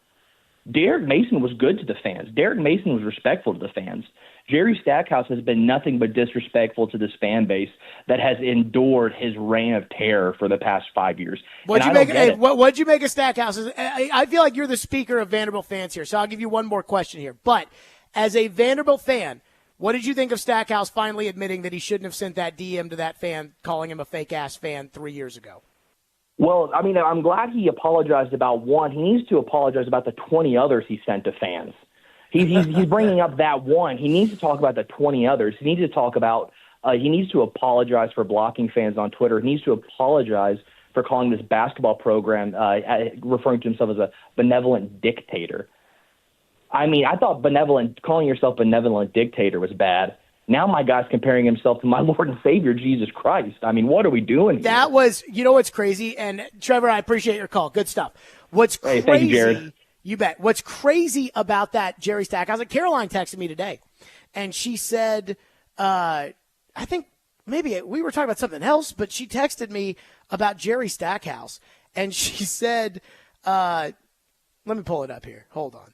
She said, you know what I'll never be able to get over? Jerry Stackhouse using a metaphor in which he is Jesus. And I said, is it bad that I was actually more bothered by him apologizing for something that he did 3 years ago that he wouldn't apologize for at the time? Like, I didn't even, I should have thought about that in my head. Like, this guy just compared himself to Jesus. And instead I was thinking like, man, it's nice that Jerry Stackhouse gets up there when the chips are all in the middle of the table. And he's like, yeah, I'm really sorry for that classless tweet that I sent a fan 3 years ago. And I was more fixated on that. And then when Caroline said that to me, I'm like, oh my God, you're right. He sat there and compared himself to Jesus. And so, look, I mean, let me just say this for the record. Ian, should I guarantee it, or is there just too much information out there to not allow me to guarantee this? I mean, it sounds a risky guarantee, but if you're feeling it, I say you do it. I'm thinking about it. Okay. Screw Are you trying to like put it into the cosmos? No, because normally people would say that my guarantees go the opposite way, but I'm gonna do it now.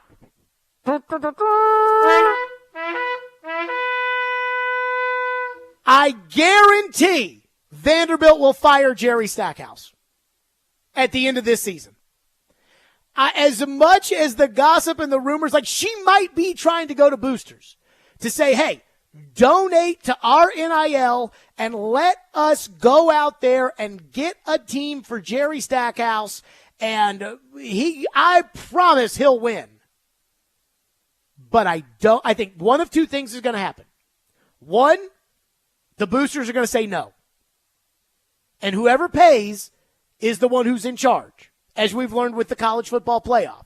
Whoever's paying for the product is the one who gets to call the shots. The second thing is, it wouldn't surprise me if the chancellor gets involved on this. And the chancellor says, where are we on basketball? Well, where we are on basketball is I swear to you, Jerry's a good coach, but the fans, aren't showing up and the boosters won't donate. And so I'm convinced we can do it. I just don't.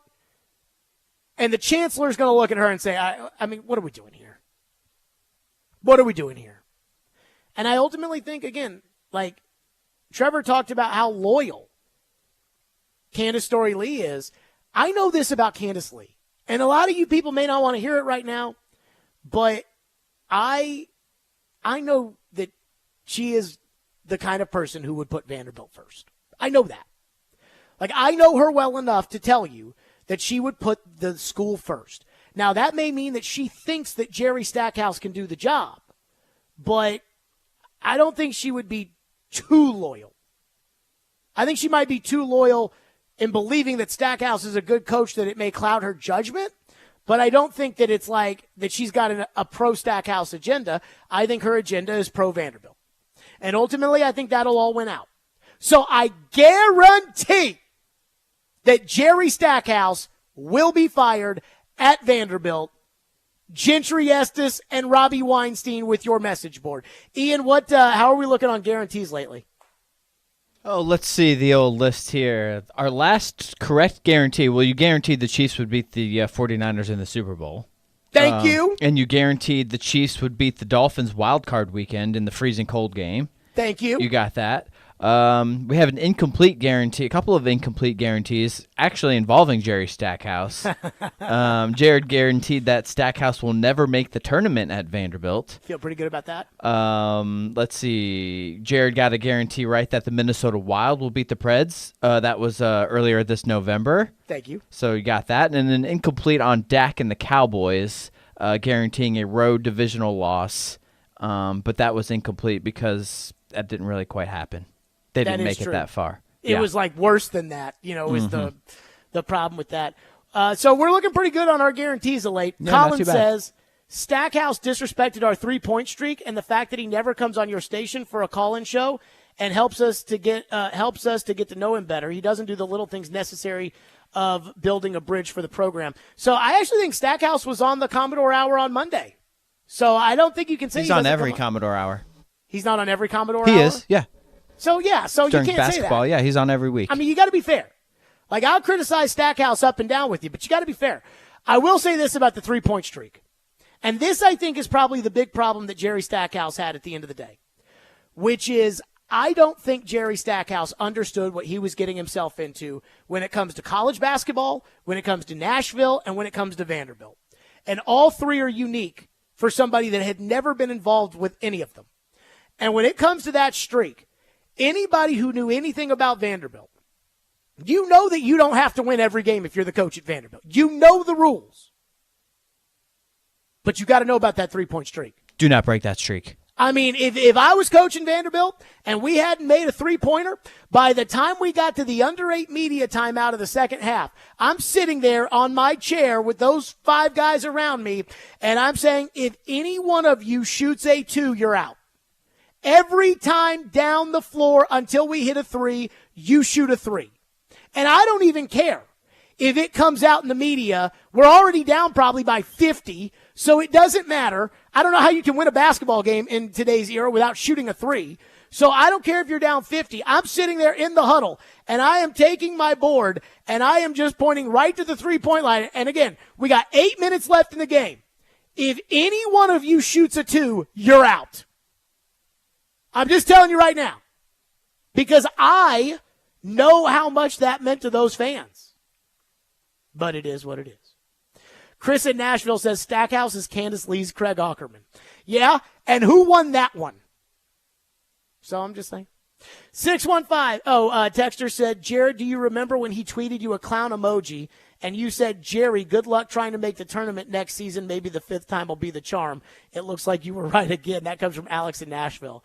Yeah, me and Jerry probably needed to not get into it on Twitter. But I'm not disappointed in myself. I'll just say it like that. Hey, where's my apology, by the way, from the Savior when he's talking about getting into it with people on Twitter? He's mad about a tweet from 21. What about the tweet to me? That's okay.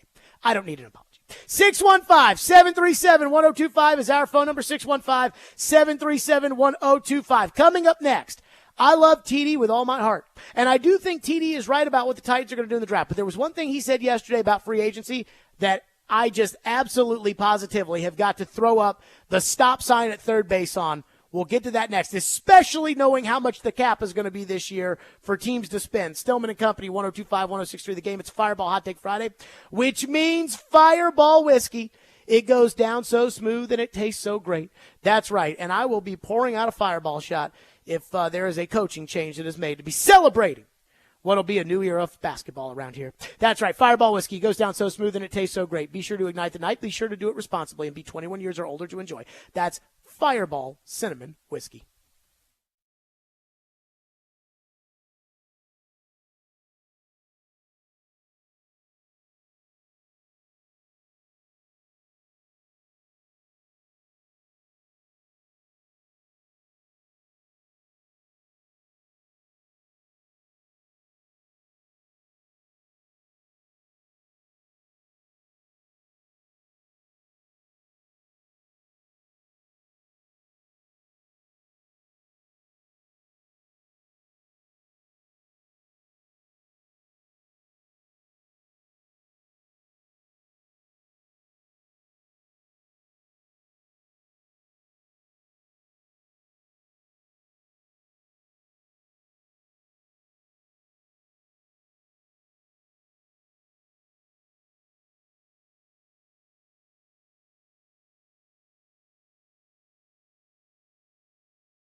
Stillman and Company, 102.5, 106.3 The Game, streaming live on Twitter, Twitch, YouTube, and Facebook Live. We are live from the Spring Hill Heating and Cooling Studios on a Fireball Hot Take Friday.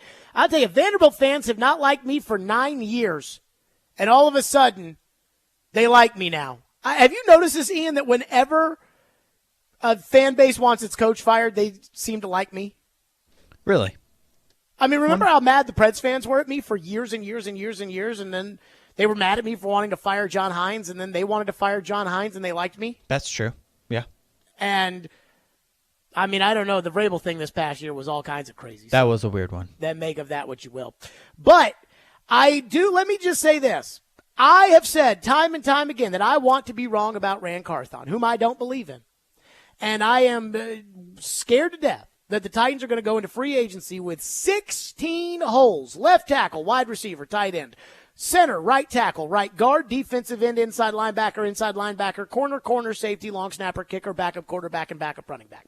I am afraid that the Titans are going to go into free agency with all this money that they have, and whether you want to call it money available to spend, because according to Spotrac, they're 32nd in the league in cash spending for 2024, and in order to meet their number from 2022, they'd have to spend about $110 million. But as Ian told you, the league revenues are skyrocketing, and that's why the salary cap is going up, so the Titans can't cry poor. And they've got all that cap space that, again, you can manipulate that however you want, but some of you think that's a big deal. And I am still scared to death that the Titans are going to go into free agency, not see slam dunk guys that they want at their prices, and come away with a massive number of holes. Remember last year, wide receiver with you'll see. And yes, they signed DeAndre Hopkins, but it still wasn't enough. But so yesterday, TD was on our show, and I asked him about, as we were talking about free agency, as the Titans hit the combine and should be talking with agents next week and really loading up for when the legal tampering period starts. Again, the legal tampering period starts on March 11th. This is going to be next week, the illegal tampering period. And TD was on our show, and I asked him about the center position in free agency, because the center position, it has guys there that have started in the NFL and have done a decent job over the years. Now, Connor Williams is hurt from the Dolphins, but an ACL is not the end of the world.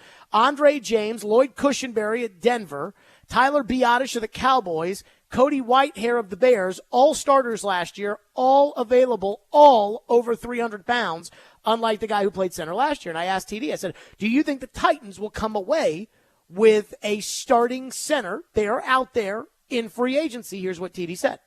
Do you think that we'll see the Titans walk away from free agency with a center? I don't think they'll walk away with a center. I think, you look at the draft, there's some guys that you could get. I think they'll address it that way, because just you can't spend at every position. You know what I mean? So obviously, Aaron Brewer is a guy that they'll, in my opinion, very likely look to replace. That's not any reporting. That's just, kind of talking common sense. And that's no slight on Brewer, but it's just they need to upgrade that position. But could they do that on day 3? Yeah, I think you can do it on day 3. I mean, you look at some of the guys and the center position. I mean, obviously, JPJ is the top one. I know there's one from West Virginia. Charles from LSU is a guy I think that will be there. So there are some options as far as later guys that you could get. Okay. TD will know this draft right now better than I'll know it the day that it happens. And I trust that man's opinion, but on this one, I have got to throw the stop sign up at third base and say, wait a minute, hold on. Banking on a 4th or 5th round center to come in and be the starting center for the Tennessee Titans. And I do not feel comfortable with that. That makes me nervous. Saying, okay, we know they're not going to go center with the 7th overall pick, although after last year, you never know.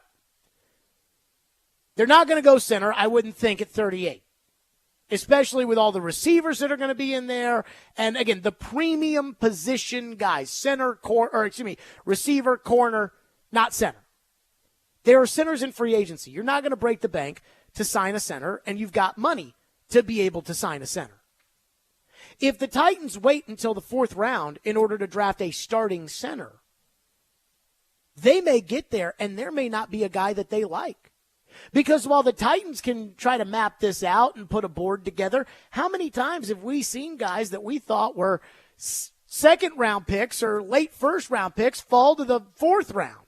How many times have we seen guys that we thought were going to go in the fourth round still available on that late in that day? And Mel Kiper saying, I don't know. I have this guy with the third-round grade. I don't know how he's still available. It's so unpredictable. And not only that, if there's a run on centers in the third round, the Titans don't have a pick in that round. So they can't stop it. Like once 38 comes, they don't have another pick in the top 100. So if there's a run on center, and I would assume at some point there may be a run on interior offensive line, and if there is a run, the Titans can't do anything except use picks from next year in order to trade back in to try to get up. And if you're trying to trade for a third this year, they're going to want a second next year. So I understand that, hey, there may be centers in this draft. I don't know. But to be so sure that you can get the starting center in the fourth round when there are guys that are starters at center in the NFL out there, it makes me nervous. I think those are the kind of decisions that might get Rand Carthon fired. The type decisions that they made last year, right? We don't think that we need to sign Mike McGlinchey to play tackle, so we're not going to sign Mike McGlinchey to play tackle. And that's great, but you didn't have a tackle. You had Dylan Radins. And if you get a second year of that, Rand's out of here. Especially after all of the talk about this past season during the year, cap space, cap space, cap space. That's all anybody talked about during the year. The boo-hoo fans that get mad at me every time that I criticize Rand Carthon, all they kept talking about was the cap space. And the idea that, hey, next year we'll have the cap space. Amy Adams Strunk fires Mike Vrabel. She sits down with Mike Keith. And what's she talking about? Cap space. So they're going to need to go spend the money. And if the Titans get into this and they say, well, we can't spend at every position, and Lloyd Cushenberry at Denver is going to cost us $70 million to sign, or at least, 35 guaranteed or whatever it is. And our metrics and data show that he's really a $25 million guarantee guy. Dude, it's starting center. You got to have one.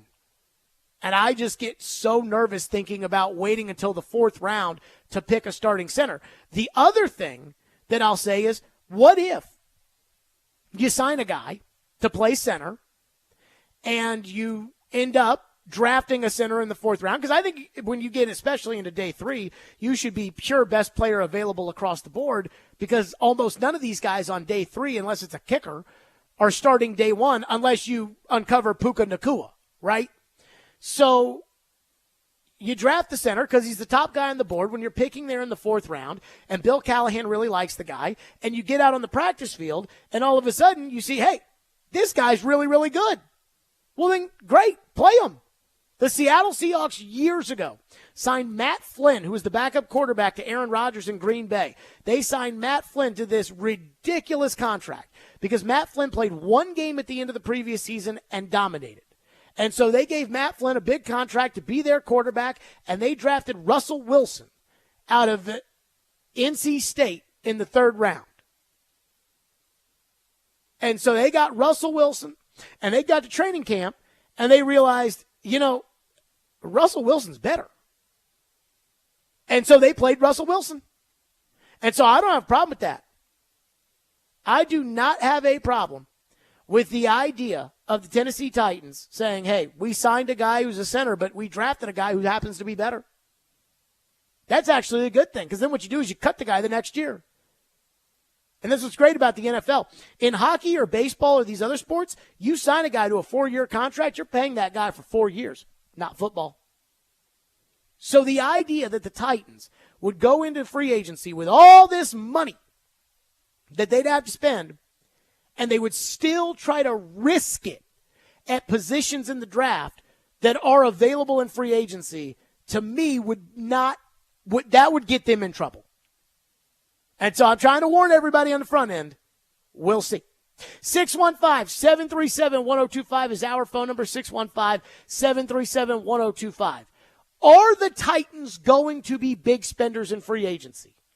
Are they preparing us for the idea that they won't be? And I only have one word to ask when it comes to the idea that the Titans wouldn't be big spenders in free agency. Why? We'll do that next. Stillman & Company, 102.5, 106.3 The Game.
At this moment that you make this change and set a new course for the Tennessee Titans, what does Amy Adams Strunk want Titans fans to know at this time? I have high expectations, and I'll never apologize for that. And these fans deserve a great team, and they deserve a championship brought to the city. And that's what we're going to work towards. And I'm prepared to make the hard decisions to hopefully get us there sooner. This team has a bright future. We have Rand, we have a promising young quarterback. I mean, the sky's the limit. We've got cap space, we've got a great draft position. Things are bright for the Titans. I'm really very, very optimistic, and I'd like to thank the fans for hanging with us this year. Our season was unacceptable, but we're gonna get there. we're going to get there sooner rather than later. There you go. Amy Adams Strunk saying, hey, we got all this going on. Just trust me. Just trust me here, and including, again, the cap space, which you have this year. You've got cash to spend, and she's telling you you've got it.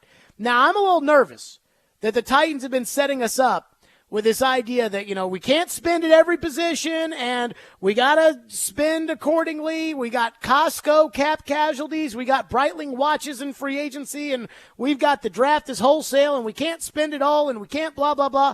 And I'm like, you know what? They cannot.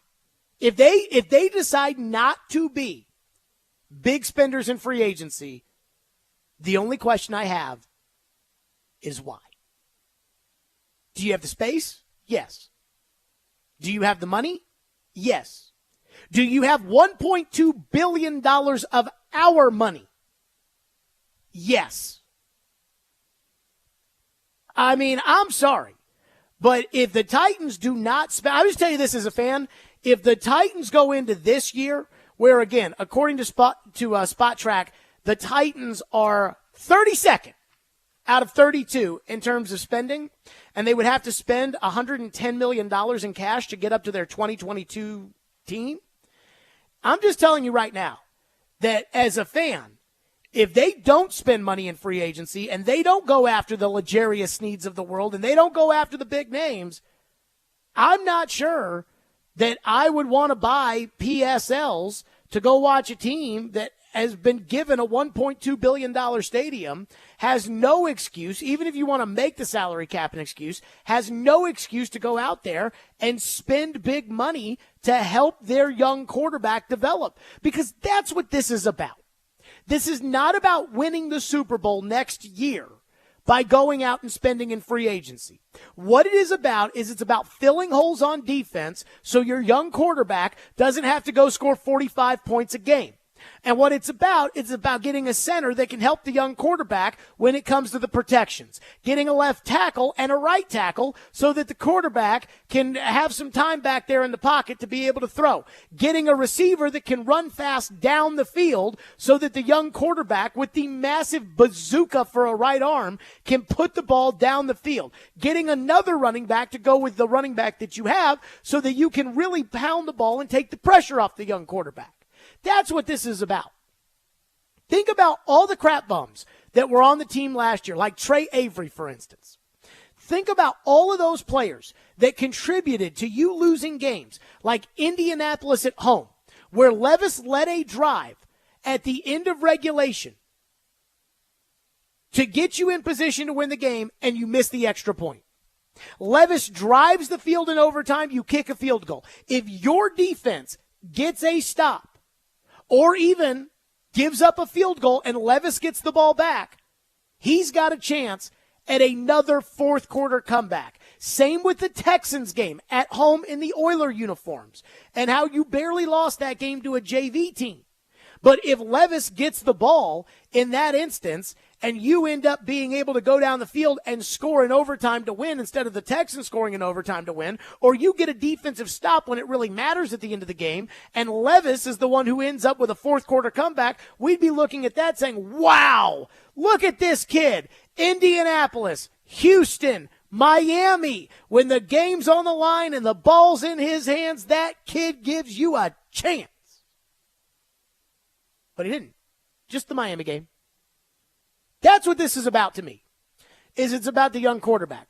I just looked up the Texans because a lot of people are like, well, you can't just spend to spend. So here's what the Texans spent in free agency last year. They spent on Dalton Schultz, Devin Singletary. Boy, did Singletary kill the Titans.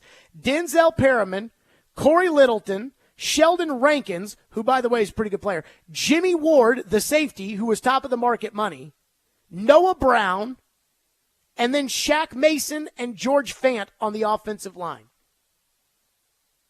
That's what you have to do. That's 1, 2, 3, 4, 5, 6, 7, 8, 9, 10. 10 holes that they filled just like that. And that's without including guys I don't even know, like Tavier Thomas, 1 year, $3 million. I don't know who the hell that is, so I don't count him. Or Case Keenum as the backup quarterback, which you're going to have to sign a Case Keenum this year. I'm not even counting those guys. So they went out and signed 10 guys. And then, of course, Shaq Mason was a trade. That's what you have to do. You can't come back after day one and try to sell me on, well, Andre Dillard was a first-round pick, and let's see. No. You got to get starters. They don't have to be all-stars, but you got to get starters. One texter says, will they be big spenders? I hope so. But I hope they allocate funds to retain Derrick Henry. Spears is great, but Henry is a dominant force of a running back that we cannot afford to lose if we have the funds to be able to retain him. Don't ask yourself, texter, if you have the funds to be able to retain him. You have the funds to be able to retain Derrick Henry. Do not ask yourself if you've got the funds. You've got the funds. I'm sorry. You've got the money for any player that hits unrestricted free agency. You've got at least $130 million in cash to spend this offseason. Structure the contract however you want. Give it as many void years as you'd like. It doesn't matter. Give it a signing bonus. Spread it around. Next year, restructure the contract. Add whatever you want to do. I don't care. But as far as cash, in order for you to get to $250 million, you've got to spend about $130 to $140 million. If you sign Chris Jones as an unrestricted free agent, if he hits it, and you give him the Aaron Donald contract, Aaron Donald got $31 million in cash in his first year. If you've got $150 million to spend, and you give Chris Jones the Aaron Donald contract, now you're down to $120 million. You still can sign other guys. That's what I'm talking about with these deals, is like there shouldn't be a guy out here that should be off limits when it comes to talking about who the Titans should be thinking about getting. Now, again, not everybody has to be top of the market. Like, for instance, I don't see Mike Evans as a great fit on a team that has DeAndre Hopkins because I want speed opposite Hopkins. So I don't have to have Mike Evans at $52 million guaranteed. But I need a receiver. If you tell me, Jonah Williams, Brian Callahan's been around him in Cincinnati, he's not that good, I'm not sure I want him. I'll sign Tyron Smith for $12 million to play left tackle. Now, he's an injury concern. But you're going to sign Tyron Smith. Fine, he's a starter. That would be the Texans' approach. But you can go sign the big names. You've got the money. And other teams will have money too. So you're going to have to overpay. But you should be big spenders this year. And if you're not, you as a fan, I as a fan, will be very upset if they don't spend the money. I will not think that they're serious if they don't spend the money. 615-737-1025 or do your phones next on a Fireball Hot Take Friday. 615-737-1025. Twice daily. I love Twice Daily. In fact, I was at Twice Daily earlier today. That's how much I absolutely love Twice Daily. And my friends at Twice Daily have a chance for you to win a dream trip to Italy. That's right. It's easy. All you have to do is join the Twice Daily Rewards program and purchase a made-to-order Italian sub. Then you'll be entered in the Twice Daily sweepstakes to win an Italian trip of a lifetime. Every sub purchase is a chance to win. Or place an Italian sub mobile order for double entries. Visit Twice Daily today for the chance to win that dream trip to experience the breathtaking beauty and rich history of Italy. And download that Twice Daily app today and save when you do. That's twicedaily.com/sweepstakes for more info. Twice Daily, fresh all day.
you got to be careful. I mean, there got to be players to spend the money on, right? You can't just spend it just to spend it. But when you look at free agency, there's a lot of different ways to acquire a player. One of them is free agency. Now, those are proven players. You're paying a premium, and it's expensive, right? But you're getting a proven player. You know what you're getting. It's kind of like I like to say, there's two products that I love in my life, Apple and Breitling watches, right? So I'm willing to pay retail for those things. I know it's predictable. It's high performance. I know exactly what I'm getting. When you look at the draft, that's wholesale. There's a potential it's cheap, as well as you have the potential to hit big in that area. And then there's a part in free agency that a lot of people forget about, and that's cap casualties. I like to equate that, if we can continue the theme here of products and things of that nature. Well, my wife loves Costco, and so do I. It's, cap casualties is like going to Costco. You're going to get a really good product at a good value, and that's another area that you can play as you build the roster. That was Chad Brinker, who likes Apple and Breitling watches. So what does he do? Does he have an Apple watch or a Breitling watch, or does he have two watches? Oh, what time is it? Hold on, let me check my Apple watch. This one says it's 4:33, and my Breitling running right on time, baby. 615-737-1025. Again, the salary cap today was set at $255.4 million. Now, the cap is not equal to cash spending, but it gives you an idea, right? The Titans right now have the 32nd payroll in the NFL, dead last, and in order to get to $250 million in cash spending after they cut Andre Dillard and Luke Gifford. By the way, they signed Luke Gifford to like some real money, not a ton, but he saved $2 million. Ian, did you notice him on one single play this year? No. I did. I forgot this guy was on the team. Yeah, Anywho, that was not good. No. So for Luke Gifford and Andre Dillard, in order to get to $250 million, we'd be looking at $140 million in cash they'd be able to spend this offseason. That means you can get the Breitling watches and the Apple. That's what you can get, Chad. And I don't want to hear anything else. Phone lines driven by WilsonCountyHunter.com. One texter says, lots of discussion about T. Higgins. What about Michael Pittman Jr.? No discussion because you think he is a lock to be tagged. Big body receiver that would seemingly be a perfect complement to DeAndre Hopkins for a developing Levis. Now, I have not researched Pittman because I do think he's going to be tagged, as I think Higgins is going to be tagged. So I haven't looked at the PFF stats of what happens over 20 yards. All I want, first of all, I don't want to sign a guy that would take a spot from Rome Odunze or Malik Neighbors if I drafted them. But I also want to sign somebody who, if I don't draft Malik Neighbors or Rome Odunze, that I have as a starting player. So for me, there's three guys. There's Gabriel Davis, Calvin Ridley, and Hollywood Brown. Because these guys are targeted over 25 yards. Deep ball. Gabriel Davis, 25 targets of over 20 yards, 11 catches. Calvin Ridley, 32 targets, 13 catches. Now, he had 3 drops, so keep that in mind. Hollywood Brown, 21 targets, 6 catches of 20-plus yards. That matters to me. So, like, for instance, ESPN today suggested the Titans look into Tyler Boyd, and I'm looking at Tyler Boyd, and he gets 5 targets for the entire season of 20 yards. I don't want it. Throw the ball down the field. And I was thinking about Gabriel Davis, and I'm like, Gabriel Davis probably has those 25 targets because Josh Allen can fire the football down the field as well as anybody in the league. Well, guess what? So can your quarterback. In fact, that's the good thing about your quarterback, is that he can fire the football down the field like anybody else in the league. So get him somebody fast. But again, if you sign Gabriel Davis, and PFF says 1 year, $12 million for Davis, if you sign Gabriel Davis at 1 year, $12 million, you can still draft Rome Odunze, and that doesn't change anything. And that's the kind of guy I'm looking at. So I haven't looked at Higgins or at Pittman Jr. and what he is running down the field, but I don't remember him as a speed guy. In fact, I think the deep balls the Colts have hit on the Titans over the last couple of years have been with Alec Pierce. Yeah, Pittman's not a speed guy. I want speed. And so I would not be interested in Pittman in that regard. Dylan in Antioch is up next here on a Fireball Hot Take Friday. What's up, Dylan? Hey, what's up, Jared? Yeah, so that Chad Brinker clip you've been playing has been kind of annoying me all day long. So this guy, I get it. He loves his Apple products. I have one. You probably have one in iPhone. And this Breitling watches, I Googled it earlier. These things are like $50,000. It's like, bro, why are you name dropping watches? You're supposed to be talking football. Like, talk about football. It sounds condescending, in my opinion. Maybe I'm reading too much into it, but he sounds like a douchebag to me. Easy. Oh, come on. Hey, I can say that on the radio. I don't think you can. Easy there, though, Dylan. Okay. Go ahead. Well, I don't like it. That's all I got for you, Jared. Thank you. Okay, thank you for your call, Dylan. So, to that point, Ian and I were literally talking about this during the break, that, should I say what she said? I could say it, right? Yeah. It's up, yeah, if you want to, sure. I mean, it's nothing terrible, but. Okay, so when we played that clip in the 2 o'clock hour, Caroline texted me and was like, congratulations, Chad, you're rich. Now, Ian and I were talking during the break about how we're not watch guys. So, like, we know Breitling watches are nice, but we don't, when he says $50,000, I have to take his word on it because I'm not a watch guy. So I don't know, like, is a Breitling watch $50,000? I know you don't know. I don't know, but I would take his word for it. Sure. Okay. So I'm guessing Caroline knows how much a Breitling watch costs because she made that comment. So. Right, made that comment about the Breitling watches.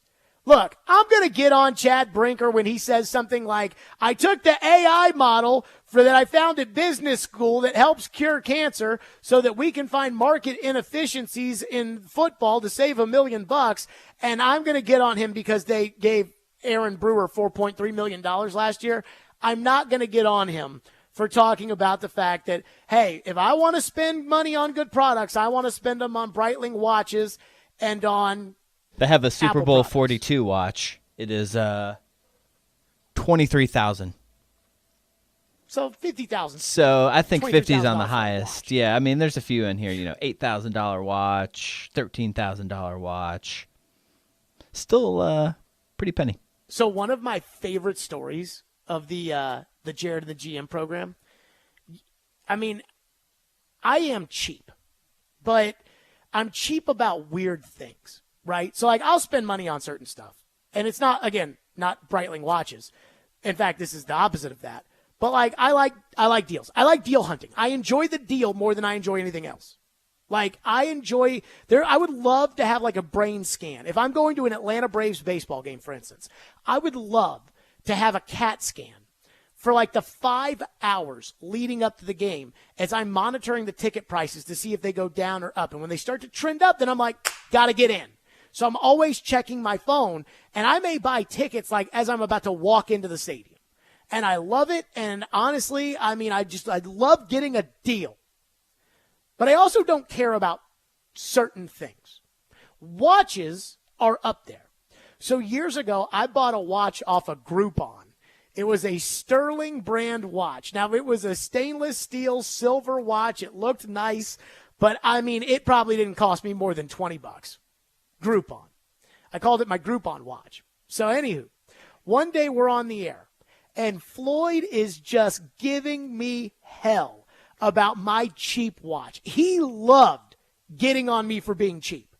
And so he got on me for my cheap watch, so much so that one time he got on me for having alligator arms when the bill would come. And I'm like, that's because you took it.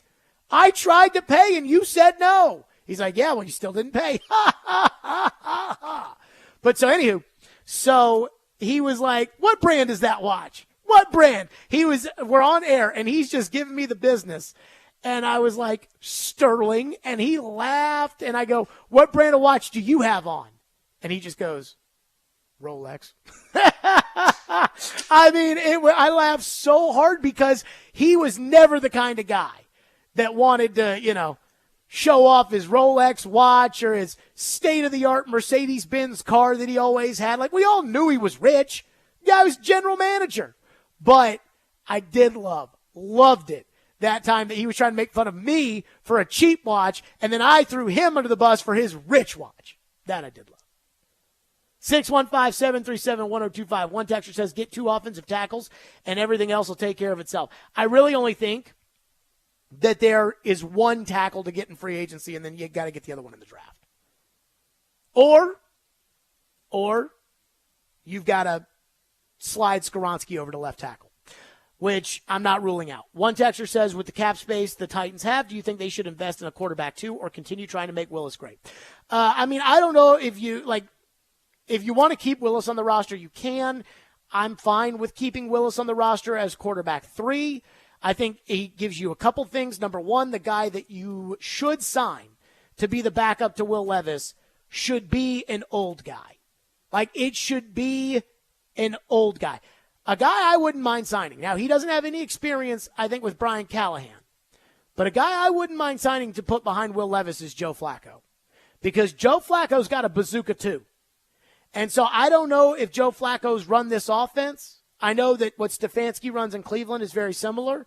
So he probably could do it as a veteran. But, Will Levis needs a true old guy caddy. An old guy who's not looking to take his job, and I don't think Flacco would be looking to take his job, but an old guy who's not looking to take his job, who if he has to play can get in there and can run the quarterback for the Titans, doesn't have to practice, doesn't need to play in the preseason, and really needs to help Levis along the way, which is what Neil O'Donnell did for Steve McNair, and Warren Moon came on our show at the Super Bowl, and he said he wishes that when he was a young quarterback that he had that. So that's what they need. But I wouldn't have a problem with Willis as the third, especially if you go add some old guy and you have Willis as the third.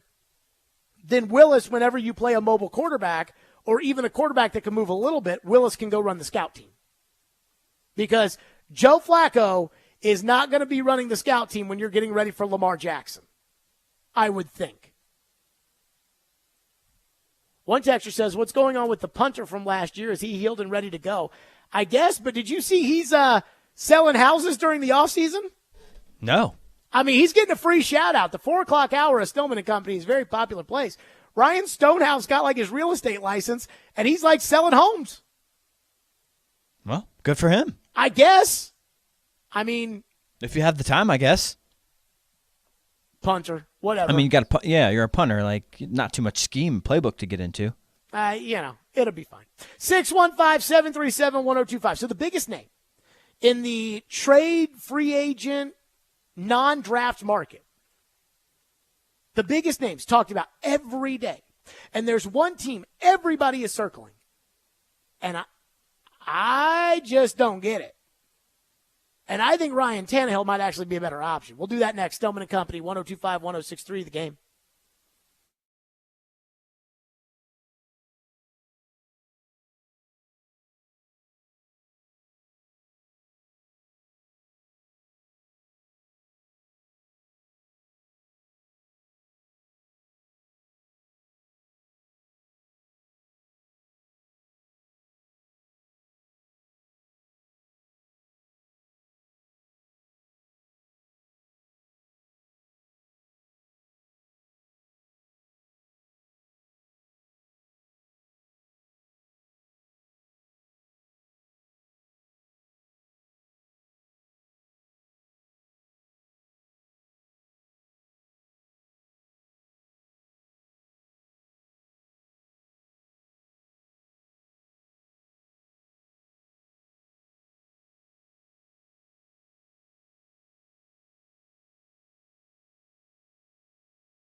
Lewis. How do you like Justin Fields in Pittsburgh?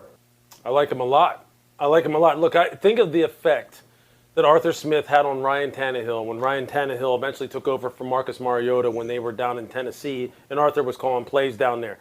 The play-action game with Justin under center on first and second down with the dynamic duo that they have at the running back position right there with Najee Harris and Jaylen Warren, it is perfect.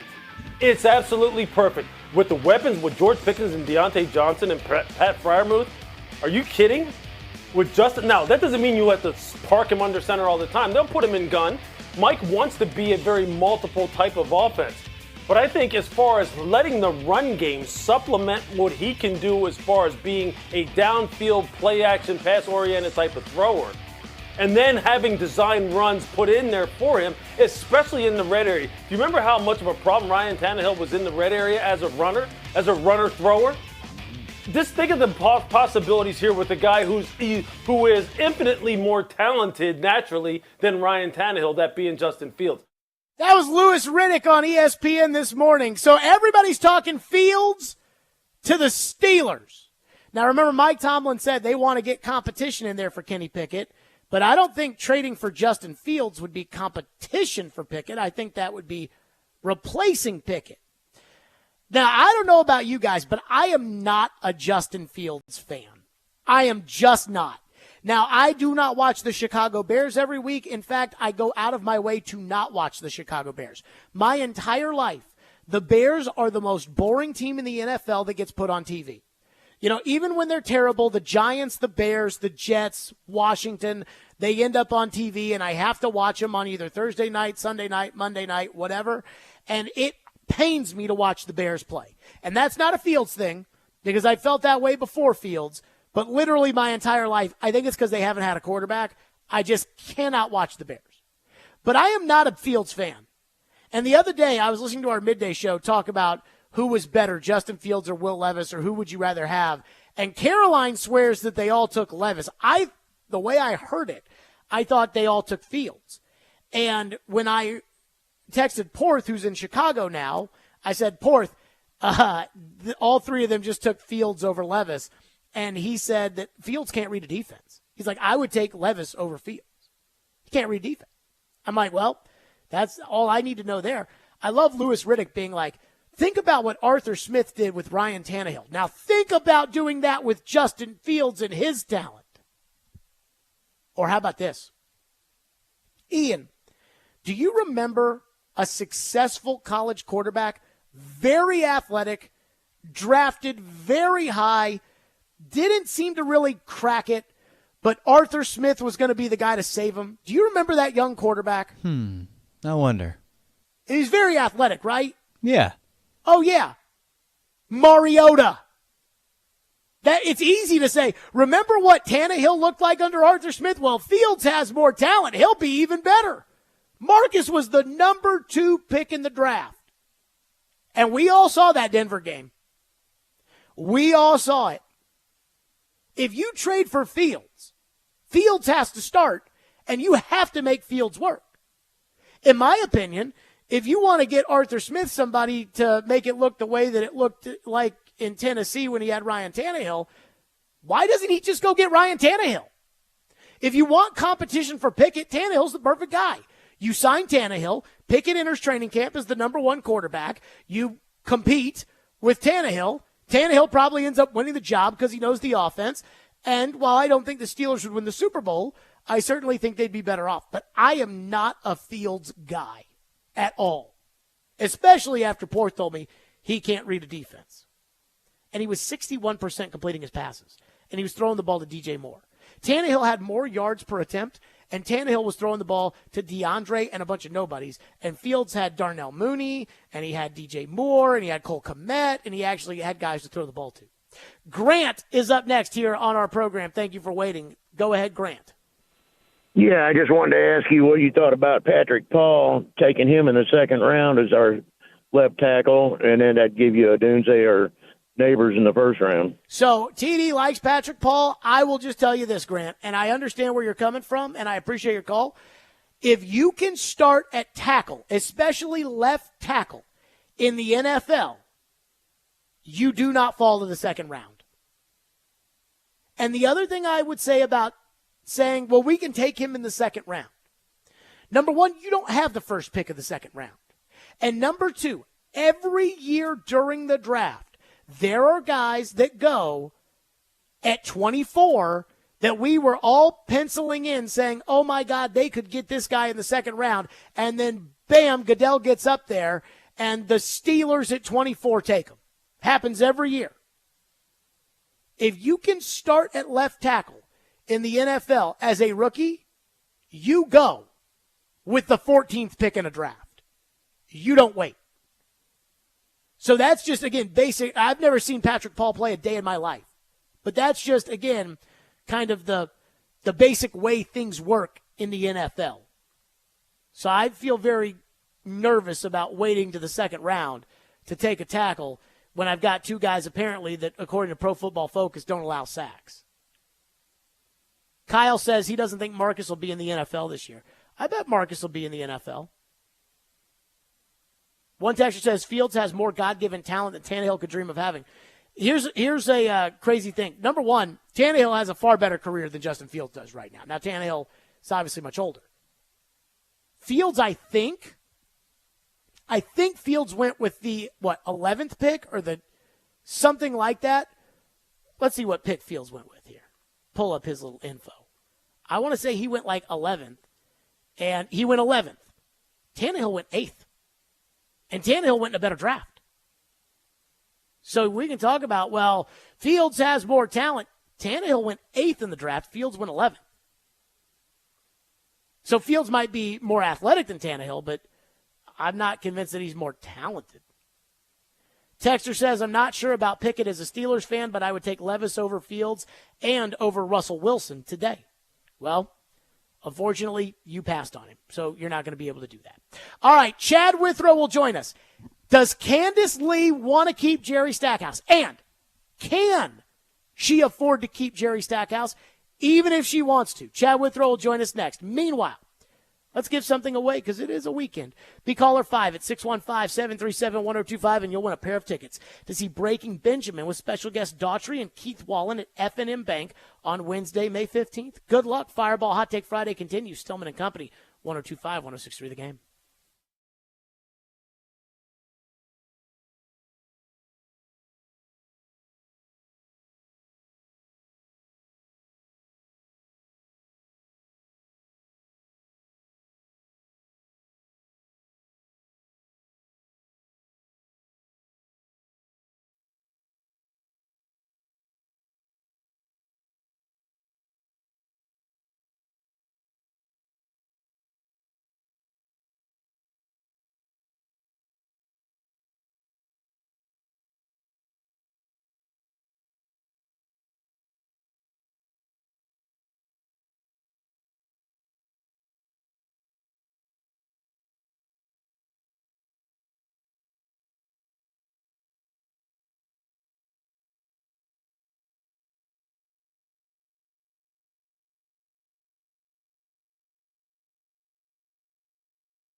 Stillman and Company, 102.5, 106.3 The Game, streaming live on Twitter, Twitch, YouTube, and Facebook Live. We are live from the Spring Hill Heating and Cooling Studios here on a Fireball Hot Take Friday. It is 5 o'clock, which means we are joined by Chad Withrow from Outkick, as always. So, Chad, I'm already mad about something that hasn't happened yet, which is Vanderbilt retaining Jerry Stackhouse. After Jerry Stackhouse's weird and crazy Judas rant the other day, I figured he was for sure gone. Because the only time I ever see anybody do anything like that is when they are, in fact, for sure gone. Then I see Gentry Estes float in his column that Candace Lee is thinking about bringing Stackhouse back. Or I should say he believes that Candace Lee is thinking about bringing Stackhouse back with NIL money and a new roster. And then Robbie Weinstein puts at his message board at 24/7 Sports that Candace Lee is trying to bring Stackhouse back with NIL money, but the hang-up might be that boosters are not interested in paying NIL money for Jerry Stackhouse's team, and that apparently one booster came out and said, yeah, no, I'm going to make a 7-figure donation, but I don't want it going to basketball if Stackhouse is the coach. That's what's reported. Chad, they can't possibly be thinking about bringing Jerry Stackhouse back, can they?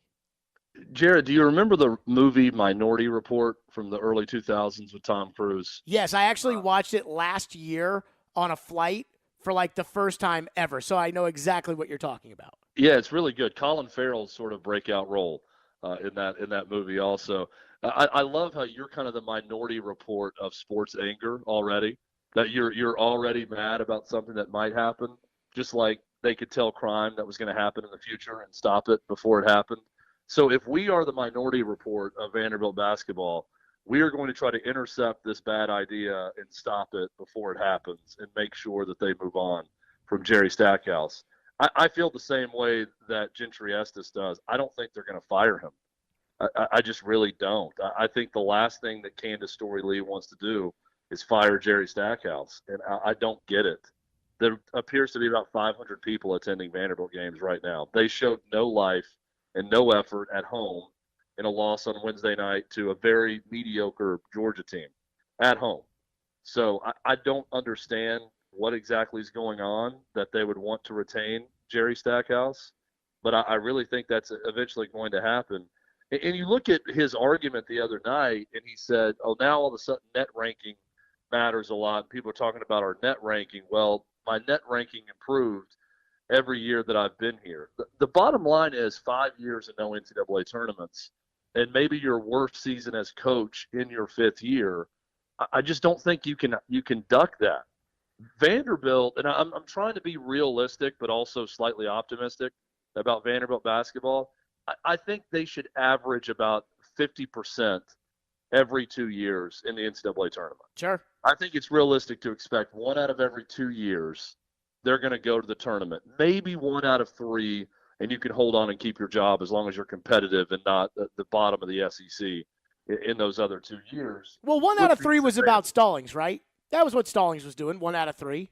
Yeah, and I'd have to go back and look. Maybe it was a little bit better than that percentage over the course of his entire career, but probably right around that. But I think that's a good, realistic expectation for Vanderbilt, and that when they're good, they're good. They're a top 4 seed in the NCAA tournament. That's something that can happen, and not just being a bubble team when you get in. It's a basketball program that's got great potential.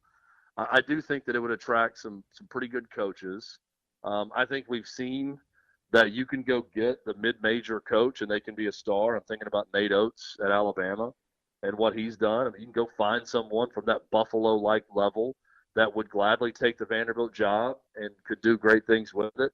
And then I watched Jerry Stackhouse after the Georgia game going biblical, and I don't mind people going biblical. I'm a Christian, but I don't know if he's referring to himself as Jesus in this deal and that there's a Judas around him, or he's just using the biblical analogy of Judas betraying Jesus. Also, my question is, who is Judas? Is it the Door Report that's Judas that floated that rumor out there that he wasn't going to coach after the Georgia game? Is it someone within the Vanderbilt administration? And if he is floating the idea of a Judas and that he's got everyone else behind him, right? He talked about the disciples all being behind Jesus except for one. I would think one of those disciples would be the AD, Candace Story Lee, and that there's someone in the administration that he's pointing to that is a problem, that doesn't want him there, but that everyone else is backing him. And if that's the case, he's going to be back next year, and I got no reason to believe it's going to be a lot better next season. I think if she brings him back, she'll get fired. And I'm not saying she'll get fired right away, though she might. I think that she will ultimately get fired if she brings him back because it's not going to get any better. Jerry Stackhouse is a terrible coach, and I think But who's going to fire her? Who's going to fire Candace Ridley? Tim Corbin? Okay, so who actually cares about being good at anything at Vanderbilt other than the medical center or the English department? So here's where I'll push back on that. Who's holding anyone accountable?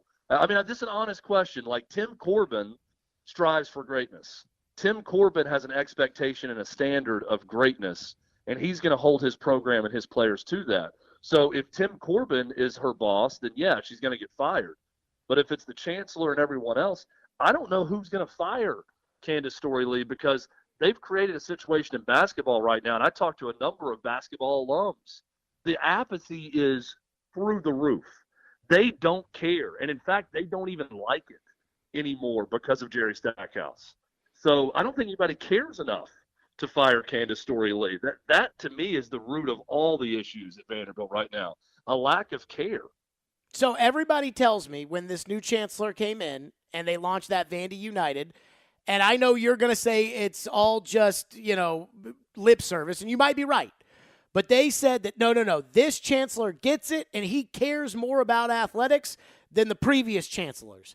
And I am convinced, Chad, that if Jerry Stackhouse is retained, then I don't ever want to hear that this chancellor cares about sports because there's no way this chancellor could care about sports and retain Jerry Stackhouse as coach. So my point is, if they end up bringing him back, I think she's going to get fired because I do think that the chancellor might care at least a little bit about sports, and next year they will have nobody at football and nobody at basketball. Yeah, and they're building this really nice basketball facility, right, for the first time. That's a basketball-only practice facility, and you're going to try to sell to recruits that Jerry Stackhouse, owner of 5 seasons at Vanderbilt, no NCAA tournaments, and his worst season being his 5th at the school, is the guy to sell to recruits. Hey, come check out this new basketball facility. It's going to be great.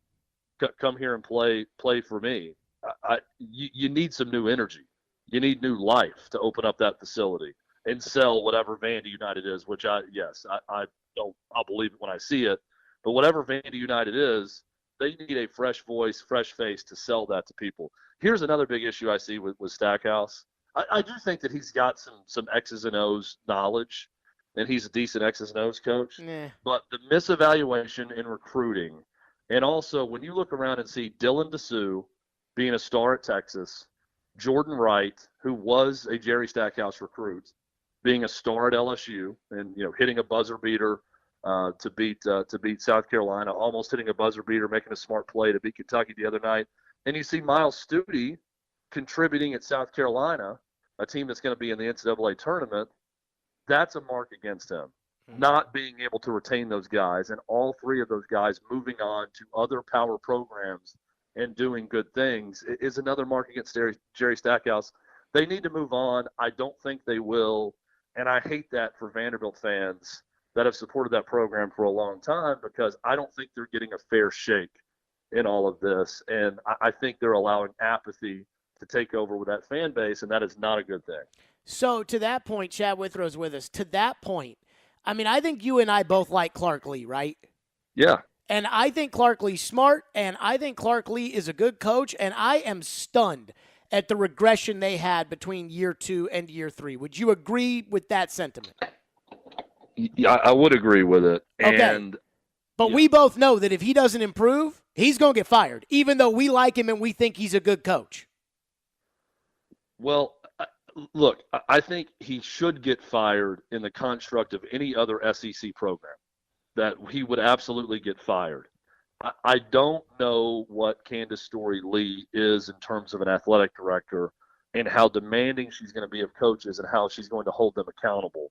We haven't seen a lot of examples of that. She really likes Jerry Stackhouse. She wants him to succeed. I think she's going to keep him around. Could be wrong. Could very well be wrong. I have no inside sources. I'm just kind of reading the tea leaves of Jerry Stackhouse's rant and everything else. I think he's going to come back. I think she likes Clark Lee. He's a Vandy guy. She wants him to succeed. I don't know that he's getting fired after this season, regardless of what happens. The fact they took a step back and didn't improve at all this past season, that was stunning to me. I think what they're trying to do this offseason by essentially bringing over New Mexico State staff because New Mexico State won at Auburn and killed them, and saying, well, hey, maybe we should recreate that and do more with less and see if they can help. That's an interesting move. We'll see if that works out. But I just don't know what Vanderbilt athletics is anymore, because I think, Jared, you and I try to put everything in the perspective of an SEC athletic department and how they want their teams to win, and then when they don't win, someone's going to have to pay the price. I don't know that Vandy's that. I just don't know what they are. Well, but if Vanderbilt if they start making moves like everyone else, then I can sit here and say, okay, they are actually in the SEC. If Vandy was like any other SEC school, Stackhouse would have already been gone, and Clark Lee would have been fired after this year. Like, I mean, and again, I like Clark, and I think Clark's a good coach, and I am stunned by what's happened there, and I hope Clark turns it around, and I kind of expect that they'll win some more games. But again, like, results are results. So I'm not even asking Vanderbilt to be like the rest of the SEC. I'm asking for Vanderbilt to look at 5 years of no NCAA tournament, nobody in the building, and 2 wins in football and say, well, you know, and I'm not advocating for Clark's firing, by the way. I'm just saying that I think that she's going to put herself in a spot next year where if her football coach doesn't do better and if she keeps Stackhouse, that becomes her coach. Like at that point, even though she didn't hire him and Malcolm Turner did, that becomes her coach. If things don't improve, and I don't think they will under Stackhouse, because I, again, don't think Stackhouse is a very good coach. If that doesn't improve, she's probably going to have to fire both of them, and I just cannot imagine, even at Vanderbilt, an athletic director holding on to the coaches, losing, and then keeping their job. I just can't see it. If she retains Jerry Stackhouse, and she decides to retain Clark Lee, and I love Clark Lee, but decides to retain Clark Lee after they don't improve this next season. But even with the Stackhouse decision, if I'm her boss, I'm telling her, this is on you now. This is your decision. You're the AD. I'm not making this call for you. But if there is not substantial improvement next year in the win-loss column, and this team is not competitive for an NCAA tournament bid, then you're going to be the one that's held accountable. We're going to move on from the coach, and we're going to move on from you. I would make that expectation very clear and be very forthright with Candace Story-Lee about that in terms of this Jerry Stackhouse decision. If she has money behind her to go hire someone else, and she's got NIL money and donor money and all that and booster money supporting making a move, then you absolutely make that move, and you move on to a different coach, and you start to sell Vandy United again. You start to sell making Memorial Gym matter again, and it has not in years. You do all those things as long as she has a sport. But if she makes a decision that, hey, I really like Jerry Stackhouse, I think he's going to turn it around. If I'm her boss, I'm saying, okay, great, it's your call. If he doesn't, you're gone. That needs to be the expectation. I don't know if they're prepared to make that decision, because I think we think of things in terms of most every other successful athletic program, and that's just not how Vandy operates. By the way, I think they're going to fire him at the end of the year.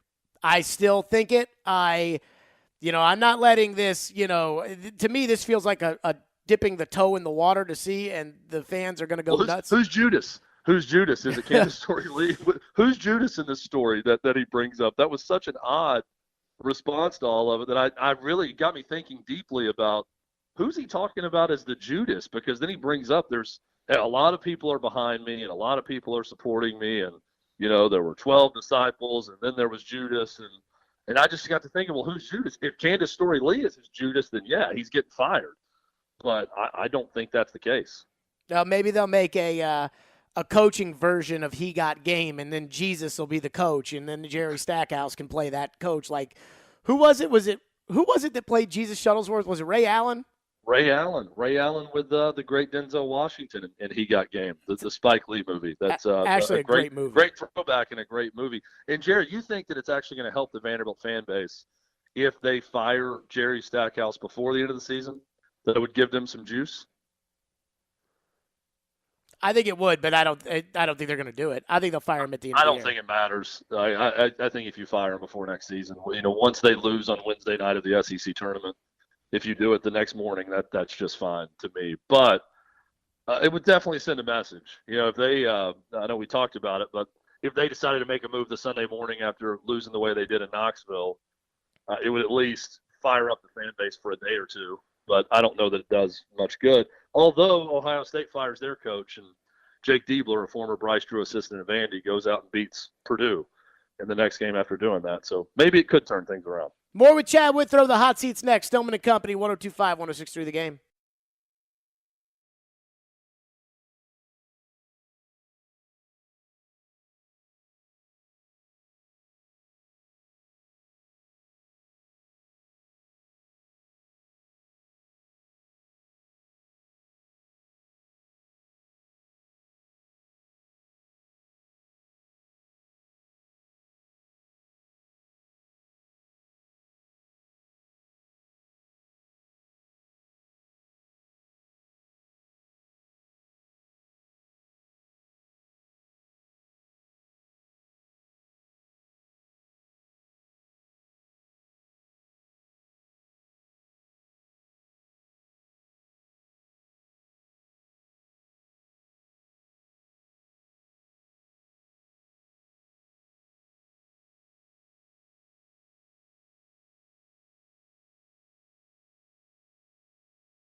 Stillman and Company, it is hot seat time with Chad Withrow. As always, we hit the biggest topics that are, quite frankly, on my mind and his. So, Chad, are you ready or do you have a thought?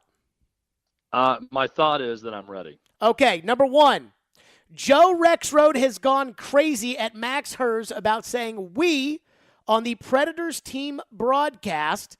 Max, of course, a Predators team broadcaster. Is Joe fair or foul? Joe is 1,000% foul in this argument, and here's why.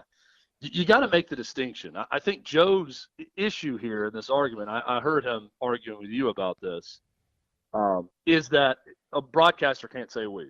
A broadcaster is a broadcaster, a journalist is a journalist is a journalist, and a play-by-play guy is a play-by-play guy is a play-by-play guy. That's false. Because Max Hers has checks signed by the Nashville Predators. He is the team broadcaster.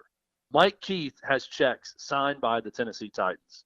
So if they want to say we at any point, I don't have a big issue with it. Do I love it? No.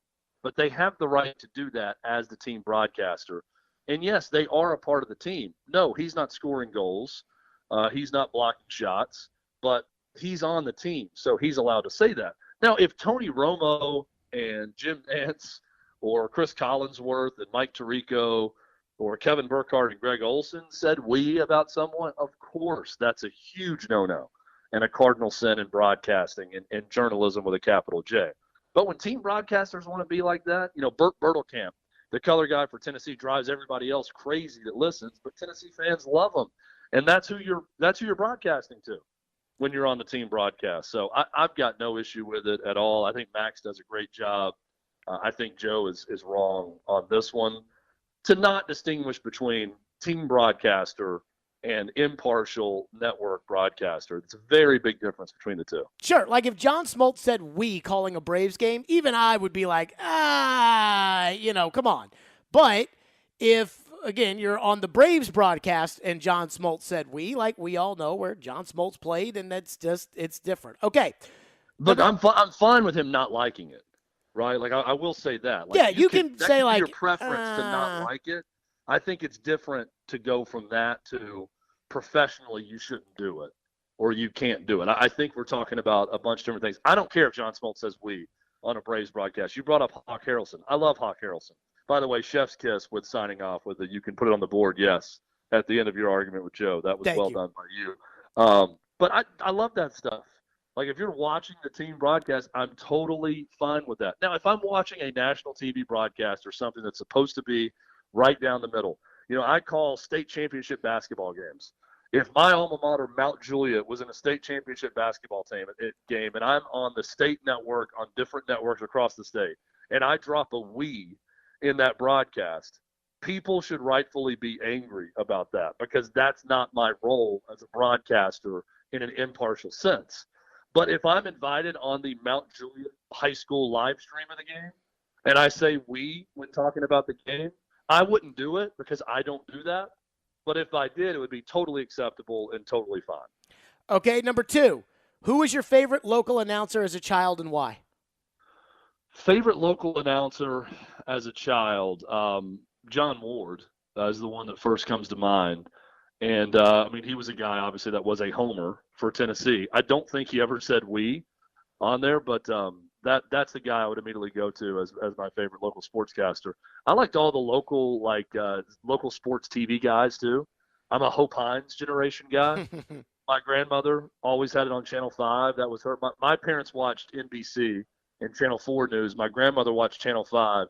So I also grew up with Hope Hines on sports, and I loved him. So we were actually a Rudy Kalis family because my parents watched Channel 4, and so that was kind of how that came about. See, I'm going to go with the Braves announcers back in the day, and I remember TBS one time decided they wanted to have their broadcast sound more national, so they took Pete Van Wieren and Skip Carey off the broadcasts, and the fans were so mad that they all wrote in that at the All-Star break, TBS had to reverse their decision. And that's where I'm like, hey, local broadcasters, again, can say "we." All right. Jared, if you like Skip Carey, by the way, quickly, follow, I think it's called @Braves on TBS. Yes. Oh, yeah. Oh, my gosh. It is so good. It's like old Superstation TBS footage of the best Skip Carey lines. And the dude had such a dry sense of humor and was hilarious. And it takes me right back to my childhood watching Skip Carey and Pete Van Wieren in those Braves games. And Don Sutton, I absolutely love it. So definitely check that out. Number 3, FanDuel Sportsbook ranks Will Levis as the 32nd best quarterback in the NFL behind J.J. McCarthy. Realistically, where does Will Levis rank? Bottom 5. I mean, J.J. McCarthy's not in the league yet, so I'm confused about. So it included does Caleb FanDuel have him as a Williams. starter Yes. in the league already? Yes. So it included Caleb Williams in Chicago, Justin Fields in Pittsburgh, Russell Wilson with the Raiders, Michael Penix, Jaden Daniels, Drake May, and J.J. McCarthy all in the NFL with teams. And Levis is still number 32. And they're all starting magically. Jaden Daniels is starting also. It's an incredible list they've compiled. I think his list is nonsense, first and foremost. I don't know how you can make a list out of someone who is yet to been drafted in the league. If you want to make a post-NFL draft list where everybody is slotted in the first-round picks, you're saying are going to be the starters there, and then say, here's what we project to be 1 through 32 in the league, I'm okay with that, but that's a very weird projection. Here's who's ahead of Levis on this list. I don't think Will Levis should be 32nd in the league, but I don't think Will Levis is ahead of many starting NFL quarterbacks either. Okay, so would you put him 5 or 6? Would you put him ahead of Daniel Jones? No. Would you put him ahead of Justin Fields? No. Oh boy, I think Fields sucks. Would you put him ahead of Bryce Young? I think Fields has done well. He's been in the league longer. He's done a lot more than Will Levis.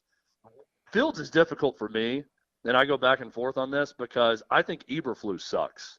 True. And I can't tell what's Fields and what's Eberflus. I think he's that bad that it's caused us to have a really bad perception of Justin Fields. I don't think it's by a lot, by the way. I think it's very close when you talk Fields, Levis right now, but I'd give the edge to Fields. Would you put would you put Levis ahead of Bryce Young? Yes. Would you put him ahead of Russell Wilson?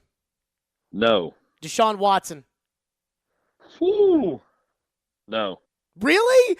I mean, I'd put him ahead of Russell and Deshaun. I think they both are terrible at this point, especially Deshaun. Deshaun Watson. I mean, Deshaun Watson, if I'm putting Will Levis ahead of him, it's for the same reason that I don't like Will Levis right now. It's because of injury. Will Levis hasn't been able to stay healthy. Deshaun Watson hasn't been healthy since he's been with the Browns. But, I mean, Deshaun Watson at one point was a top 5 quarterback in the league not that long ago. He hasn't really played, though, for 3 years. He's never going to get back to that, Jared, but he's better than Will Levis. I think Deshaun is cooked. I think Russell's cooked too, but I think Deshaun, the 3 years off of football, and I don't know if Deshaun's head's in the right place, but again, different discussion. Okay, number 4. Where will Justin Fields be playing quarterback in 2024? I'm going to go. He unfollows the Bears on social media, so the thought is the Bears are going to go with Caleb Williams. I'm going to go Pittsburgh. I was looking at the odds the other day of the teams he could go to, and I saw Atlanta on the list, Pittsburgh. I think Kenny Pickett, who I love coming out of Pittsburgh and coming in the draft, is not going to pan out. So I'm going to go Justin Fields will end up in Pittsburgh and eventually be the starter. Okay, that takes me to the next one. Who gives the Steelers a better chance to compete in 2024, Ryan Tannehill or Justin Fields? In 2024, with Arthur Smith in year 1 as offensive coordinator, probably Ryan Tannehill. Ultimately, who's the better option for their franchise? Justin Fields. But doesn't Fields have to beat out Pickett? I think it's 2 different answers because Tannehill has done this before, right? He's had a really good defense. He's played in Arthur Smith's offense. He knows how to orchestrate a good roster to get maximum success and be in good playoff position. We've seen Tannehill do that. I think he could do it again. I don't know that Fields could do it in year 1, but I'd still want Justin Fields ultimately. Okay. Will Ryan Tannehill have a starting job in 2024? He will start in 2024. I would guess it's going to be with Pittsburgh at some point, but I don't think he's a day 1 starter anywhere. So you think it'll be like when he came here and he had to wait until the starter stunk it up and then take his job? I think Ryan Tannehill is the perfect backup quarterback option in a tenuous starting quarterback situation. See, wouldn't that just make the He most needs to go sense? somewhere where the starter is very much in doubt and that he knows that he is right there waiting in the wings, much like with Marcus Mariota when he came to the Titans. Wouldn't that then make the most sense for him just to go to Pittsburgh and for Pittsburgh to say, okay, Kenny's our starter going into training camp, and then let's see them battle it out, knowing that probably Tannehill would win that job with Arthur Smith as the OC. But I think that would be better than trading for Justin Fields and then having Fields and Pickett on the same team. Yeah, and I think Kirk Cousins is the best of the free agent quarterbacks that are going to be out there, the options for teams, but he's going to want to go somewhere where he can compete for a Super Bowl. I don't know if he's going to get that chance, and if he's going to get a chance to start there. But, I think so for 2024 purposes. I think Atlanta would make sense for Justin Fields also. I don't like Desmond Ridder. I think that Fields would be an upgrade there. So, yeah, look, for Ryan Tannehill's purposes, best case scenario is he goes to Pittsburgh, Kenny Pickett sucks, and then he's playing for Arthur Smith once again as the starter, and he's able to lead the Steelers, who have a great defense, to good things. Steelers making the playoffs again this year is pretty crazy when you think about the team that really put on the field for most of the season. So I think Tannehill and Arthur Smith combined would definitely improve that team. What's crazy is that Mike Tomlin's seat might be hotter than Jerry Stackhouse's, which is, again, wild, all things considered. But you think Stackhouse is getting fired? I do. You are on the record. You believe he's going to get fired at the end of the year. Yes, I do. Okay, last one. LSU fined $100,000 for court storming versus Kentucky. Should court storming be banned? Court storming, I think court storming when you beat a Kentucky team that's not great should be banned. I don't think that was a court storming worthy event. Now, I think when you beat the number 1, number 2, number 3, number 4, number 5 team in the country, and you've been bad for a while, or it's a shocking, upset, then I'm all for court storming. I do see the risk involved in some of these situations. I didn't see a lot of risk with what LSU did. I thought that because Angel Reese stormed the court, maybe they'd get a break, because that became a big story that she, stormed the court with other LSU students. I don't have a big objection to it. I'm not some, get off my lawn type guy about kids storming the court or any of that. I also think that $100,000 is pretty steep of a fine, but it also doesn't seem to be stopping this from happening. So I'm not sure what the answer is on this one. I apologize. I don't have a very strong take on it, but I just don't see the reason to storm the court after beating this Kentucky team at home. But it was a pretty crazy buzzer beater, so I can understand the shock from the students as they stormed the court. I think court storming in basketball is dangerous. I'm not one of these people that's like, how dare they? Like, I'm not that worked up about it, but I do think it's dangerous. Like, I think that there's, something there. Oh, I did lie. I said last one. I lied. Last one. Chad Withrow versus the Door Report. Who is the winner of the argument between who's supposed to go on whose podcast? Well, first off, I've never offered them to come on my show. That is true. Ever. That is true. I've never even hinted that is a possibility. What I should say is who's right between whether or not you should go on their podcast. Well, I'm right because I continue to tell them I'll do it if they ask me. Right? Jared, you host a show. You know how it works. If you want a guest on your show, your producer, Ian, or you will ask someone to join your show. It's your show. Sure. Right now, I'm a guest on your show. How it doesn't work is, some kid that I had never heard of until he started talking trash about me online last year goes online and says, "Oh, I'm uninterested in having you on the show, but if you're really you care that much about it, my DMs are open. You can DM me with a time." No, that's not how it works. If you want to message me and invite me on the show, because I was once in that position where I would have done backflips over anyone inviting me on any show ever, then I would have said yes. I still take that mentality and normally say yes when someone invites me on their podcast, or try to if my schedule permits.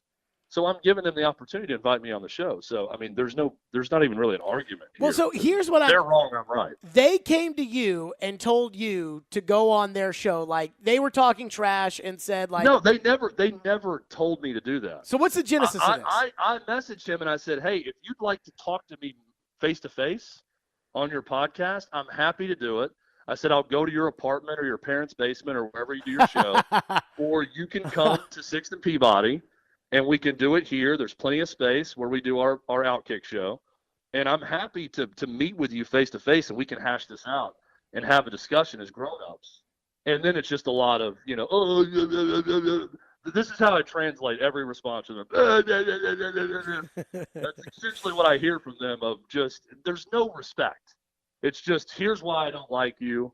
Here's why I'm going to, throw the ball over here where people can't see it, and then now you have to do it. It's just all stupidity. Again, if those guys want to have me on their show, I will say yes, and we can work out a time in my schedule that will do it. I have no fear of doing this. But ask yourself, why do you think they're not inviting me on their show?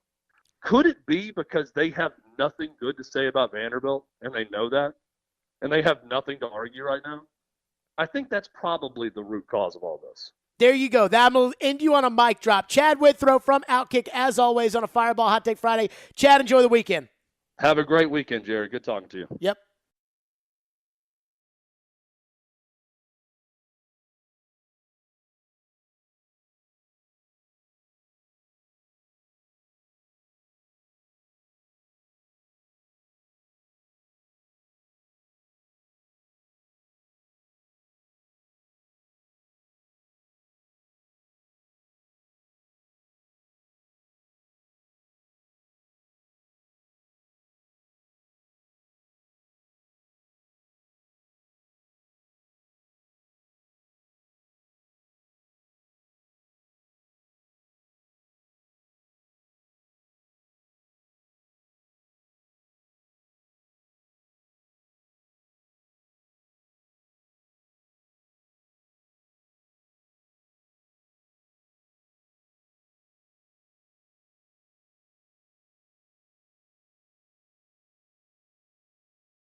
Stillman and Company, welcome back to the show on a Fireball Hot Take Friday, 615-737-1025. So I don't know if you guys saw this headline today, but I only point these things out because it literally drives me mashuggy when I see every time someone's like, I don't know if our team, I don't know if we have the cap space to be able to make this deal work. So here you go. This is ESPN.com. The New Orleans Saints, who yesterday, I want to say maybe this was Thursday, whatever day, Wednesday, when we took down 220. What is today? The 23rd. So this is Tuesday. We took down the cap space for each team.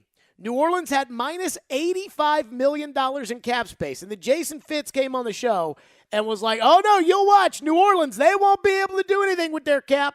They kicked the can down the road, and this is why New Orleans sucks. And it's like, no, New Orleans sucks because New Orleans, Drew Brees retired, and they've run Jameis Winston and Derek Carr at quarterback. But here you go, ESPN. The New Orleans Saints are restructuring quarterback Derek Carr's contract in a move that is expected to give the team around $23 million in salary cap relief, sources tell ESPN's Jeremy Fowler.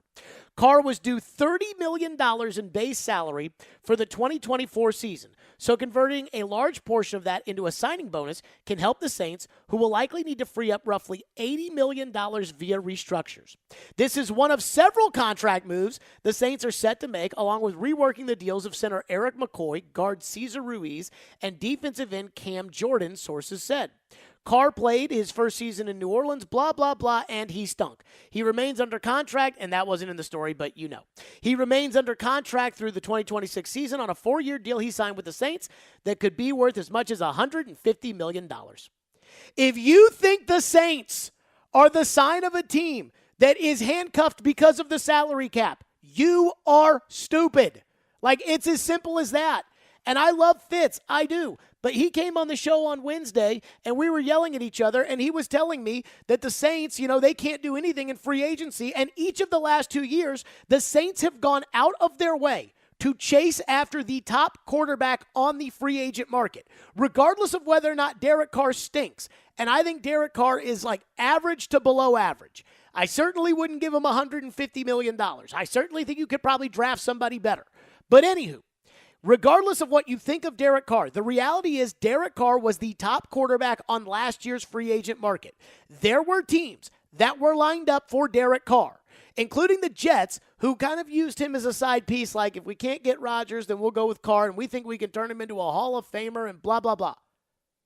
But again, he was the top quarterback on the market and the team that every single year has the least amount of salary cap space went out and signed. They signed him.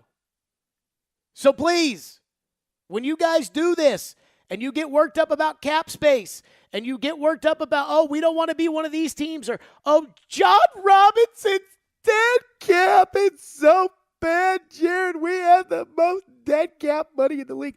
Just wait until Denver, who, by the way, as of right now, the Broncos are minus $32 million above the cap. Just wait until they release Russell Wilson. Russell Wilson put his $26 million mansion on the market. By the way, I did see some pictures of that house. It's pretty dope. But Russell Wilson put his $26 million house on the market in Denver that apparently has 3 boat slips in the backyard. And he put it on the market. You want to know why he put it on the market? Because he's going to be released. In fact, let me pull it up right now. Let's see what the dead cap charge is for the Denver Broncos when they release Russell Wilson, which they undoubtedly will. Now, they could do it with a June 1st designation, but that's, again, another sign of just how fakakta the cap is the fact that you, spread out the hit amongst multiple years. So let's pull up the Denver Broncos salary cap right now, and let's see what happens if and when they release Russell Wilson. Because, again, they are going to release Russell Wilson. And I know everyone's going to say they can't do it. They can't take the dead cap hit. Russell currently carries, this is Spotrac, Russell currently carries a cap hit of $35 million. Guess what the dead cap number is? $85 million. $85 million in dead cap money for you. John Robinson, he ruined the cap. He screwed it up, and he's so bad. The Denver Broncos are about to take a dead cap charge of $85 million, which will be spread out over 2 years because, again, they'll post June 1st designation, blah, blah, blah. But again, you see, and they'll probably actually wait to release Russell until after the new league year starts, and then they'll sign their free agents, and then they'll cut Russell. This is the point. The cap is fake.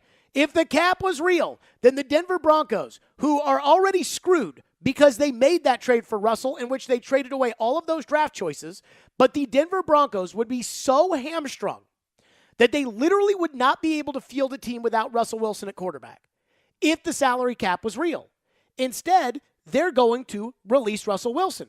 In fact, Fitz, and again, I love him, but the first time that we got into this salary cap discussion and argument and everything else, the first time we did this, his point was, why don't the if that were the case, then why can't the Broncos release Russell Wilson? And guess what? They're going to. Just like the Saints are going to be active in the free agent market. Just like the Saints, who entered last year at minus $70 million under the cap, or $70 million over the cap last year, signed the top free agent quarterback. The year before, they were $60 million over the cap, and they chased after the top free agent quarterback on the market in Deshaun Watson. And yet, here we are, this time of the year, people talking about Titans have, we got cap space this year. John Robinson screwed us on the cap. How? How did he screw you on the cap? By restructuring contracts for Byard, Tannehill, and Henry? That's what everybody does. If they needed more cap space last year, they could have restructured any of those contracts.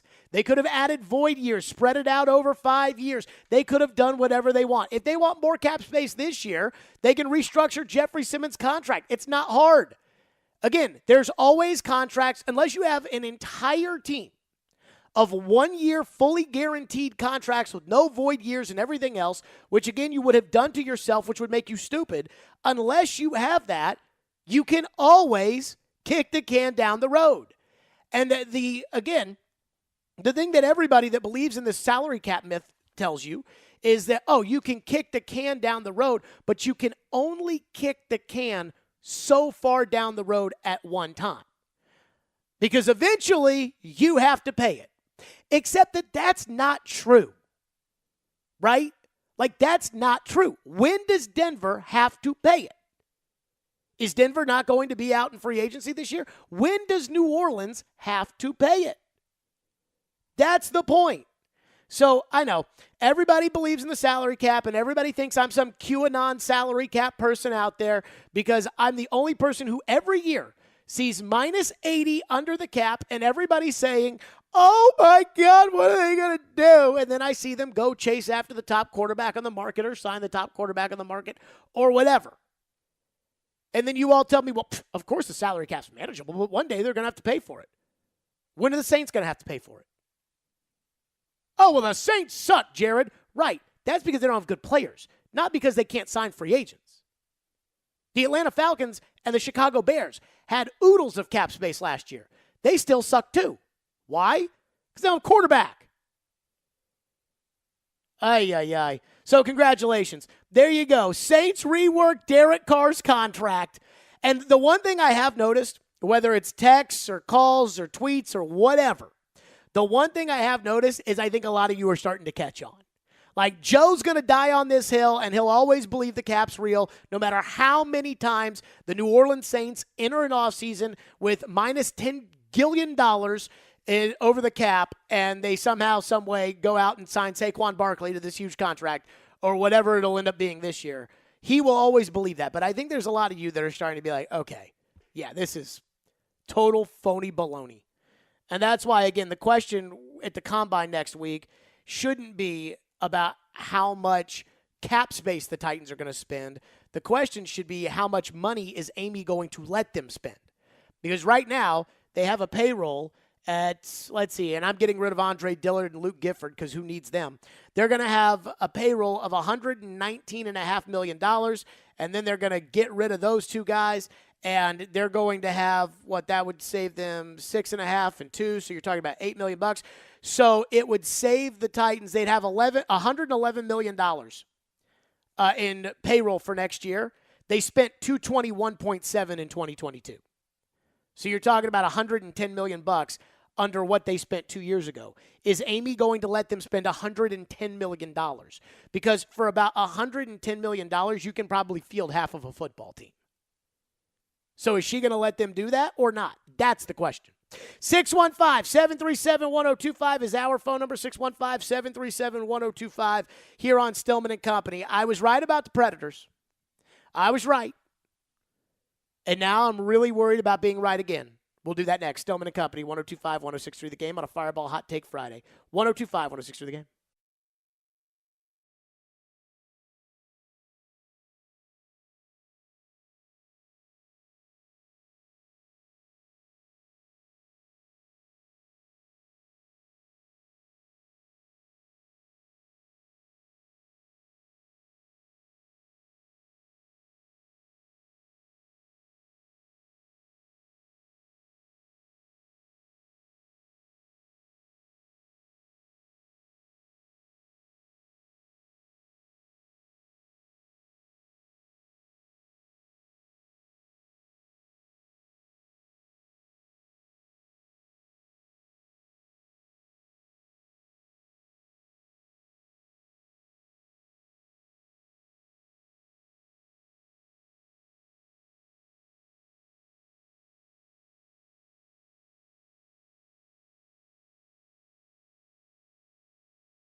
Puck headed down and into the empty net. Right off the face-off. 4-1 Preds. It was Lazon. Jeremy Lazon. Predators winners last night on the road in L.A. God, I got to tell you, the 9:30 puck drop was difficult for me. We got one more of these. One more of these tomorrow night against San Jose. It's a 9 o'clock puck drop, and San Jose is terrible. And then they play a regular time. I believe it's 7 o'clock, according to my phone. 7 o'clock on Sunday against Anaheim, and then the Predators come home and they're back Tuesday. Now, here's the deal. The Predators have basically a 50-50 chance of making the playoffs now because of the fact that they won against L.A. and they're right there with St. Louis and everything else. Now, I predicted on the program, first of all, this time last week, I was with the Predators in St. Louis, and I told everybody on the trip with the team, I said, they're going to win this game on Saturday against St. Louis. I felt confident in it. In fact, I said to Barry Trotz, before puck drop, I said, you guys are about to go on a heater. Because the way it works with the Predators is every time you think they're going to zig, they turn around and they zag. So they get smoked at home against Dallas last week, and we're all sitting there thinking, here they go, time to be sellers. Adam Vingan predicted last Friday that the Predators were going to be dead to rights, that this road trip was going to do them in, and I said, they're about to go on a heater. And then they beat St. Louis. And then I came on the air before the Vegas game on Tuesday, and I said they're going on a heater on this road trip. And then they beat the defending Cup champions. And then last night I told you they had a biggie against L.A., but I figured they'd beat L.A., and then they did. Now here's what worries me. The Predators are starting to zig. They zagged last week. The loss against New Jersey, the butt kicking by Dallas, so they zagged. And it was like, we thought maybe out of the break they could come out and do something good, and they could zag. Then everybody's down on them. They're sellers. They're not going to U2. They're all this. Zig. Knock off St. Louis, Vegas, and L.A. Well, now comes crap bum San Jose and crap bum Anaheim. And they need them both. As I did the math, in order for the Predators to be on a 92-point pace, they have to win both. And these are terrible teams. And 92 points does not guarantee you a playoff spot. The Predators probably need to get around 95, 96 in order to be guaranteed of a playoff spot. So, when it comes down to these games, don't forget about them. These are the games, these are the easy games to lose, right? Everybody's feeling great about themselves after they beat Vegas, after they beat L.A., after they originally started this by beating St. Louis. And, it's Anaheim. It's San Jose. That's the trap. And then I think Tuesday. I'm worried about Tuesday against Ottawa, too. Because those are the kind of games that, again, people see those, and they're like, they're on a long road trip. They finally get back. They have a day at home on Monday, and they turn around and play a big boy game on Tuesday. Well, however big boy the Ottawa game is. That's it for us. Stillman and Company, great show today. Great shows this week. Again, the Combine's coming up next week. A big week for the Predators as well. They're going to be buyers or sellers. Stillman and Company. We'll see you all Monday at 2. Enjoy the weekend.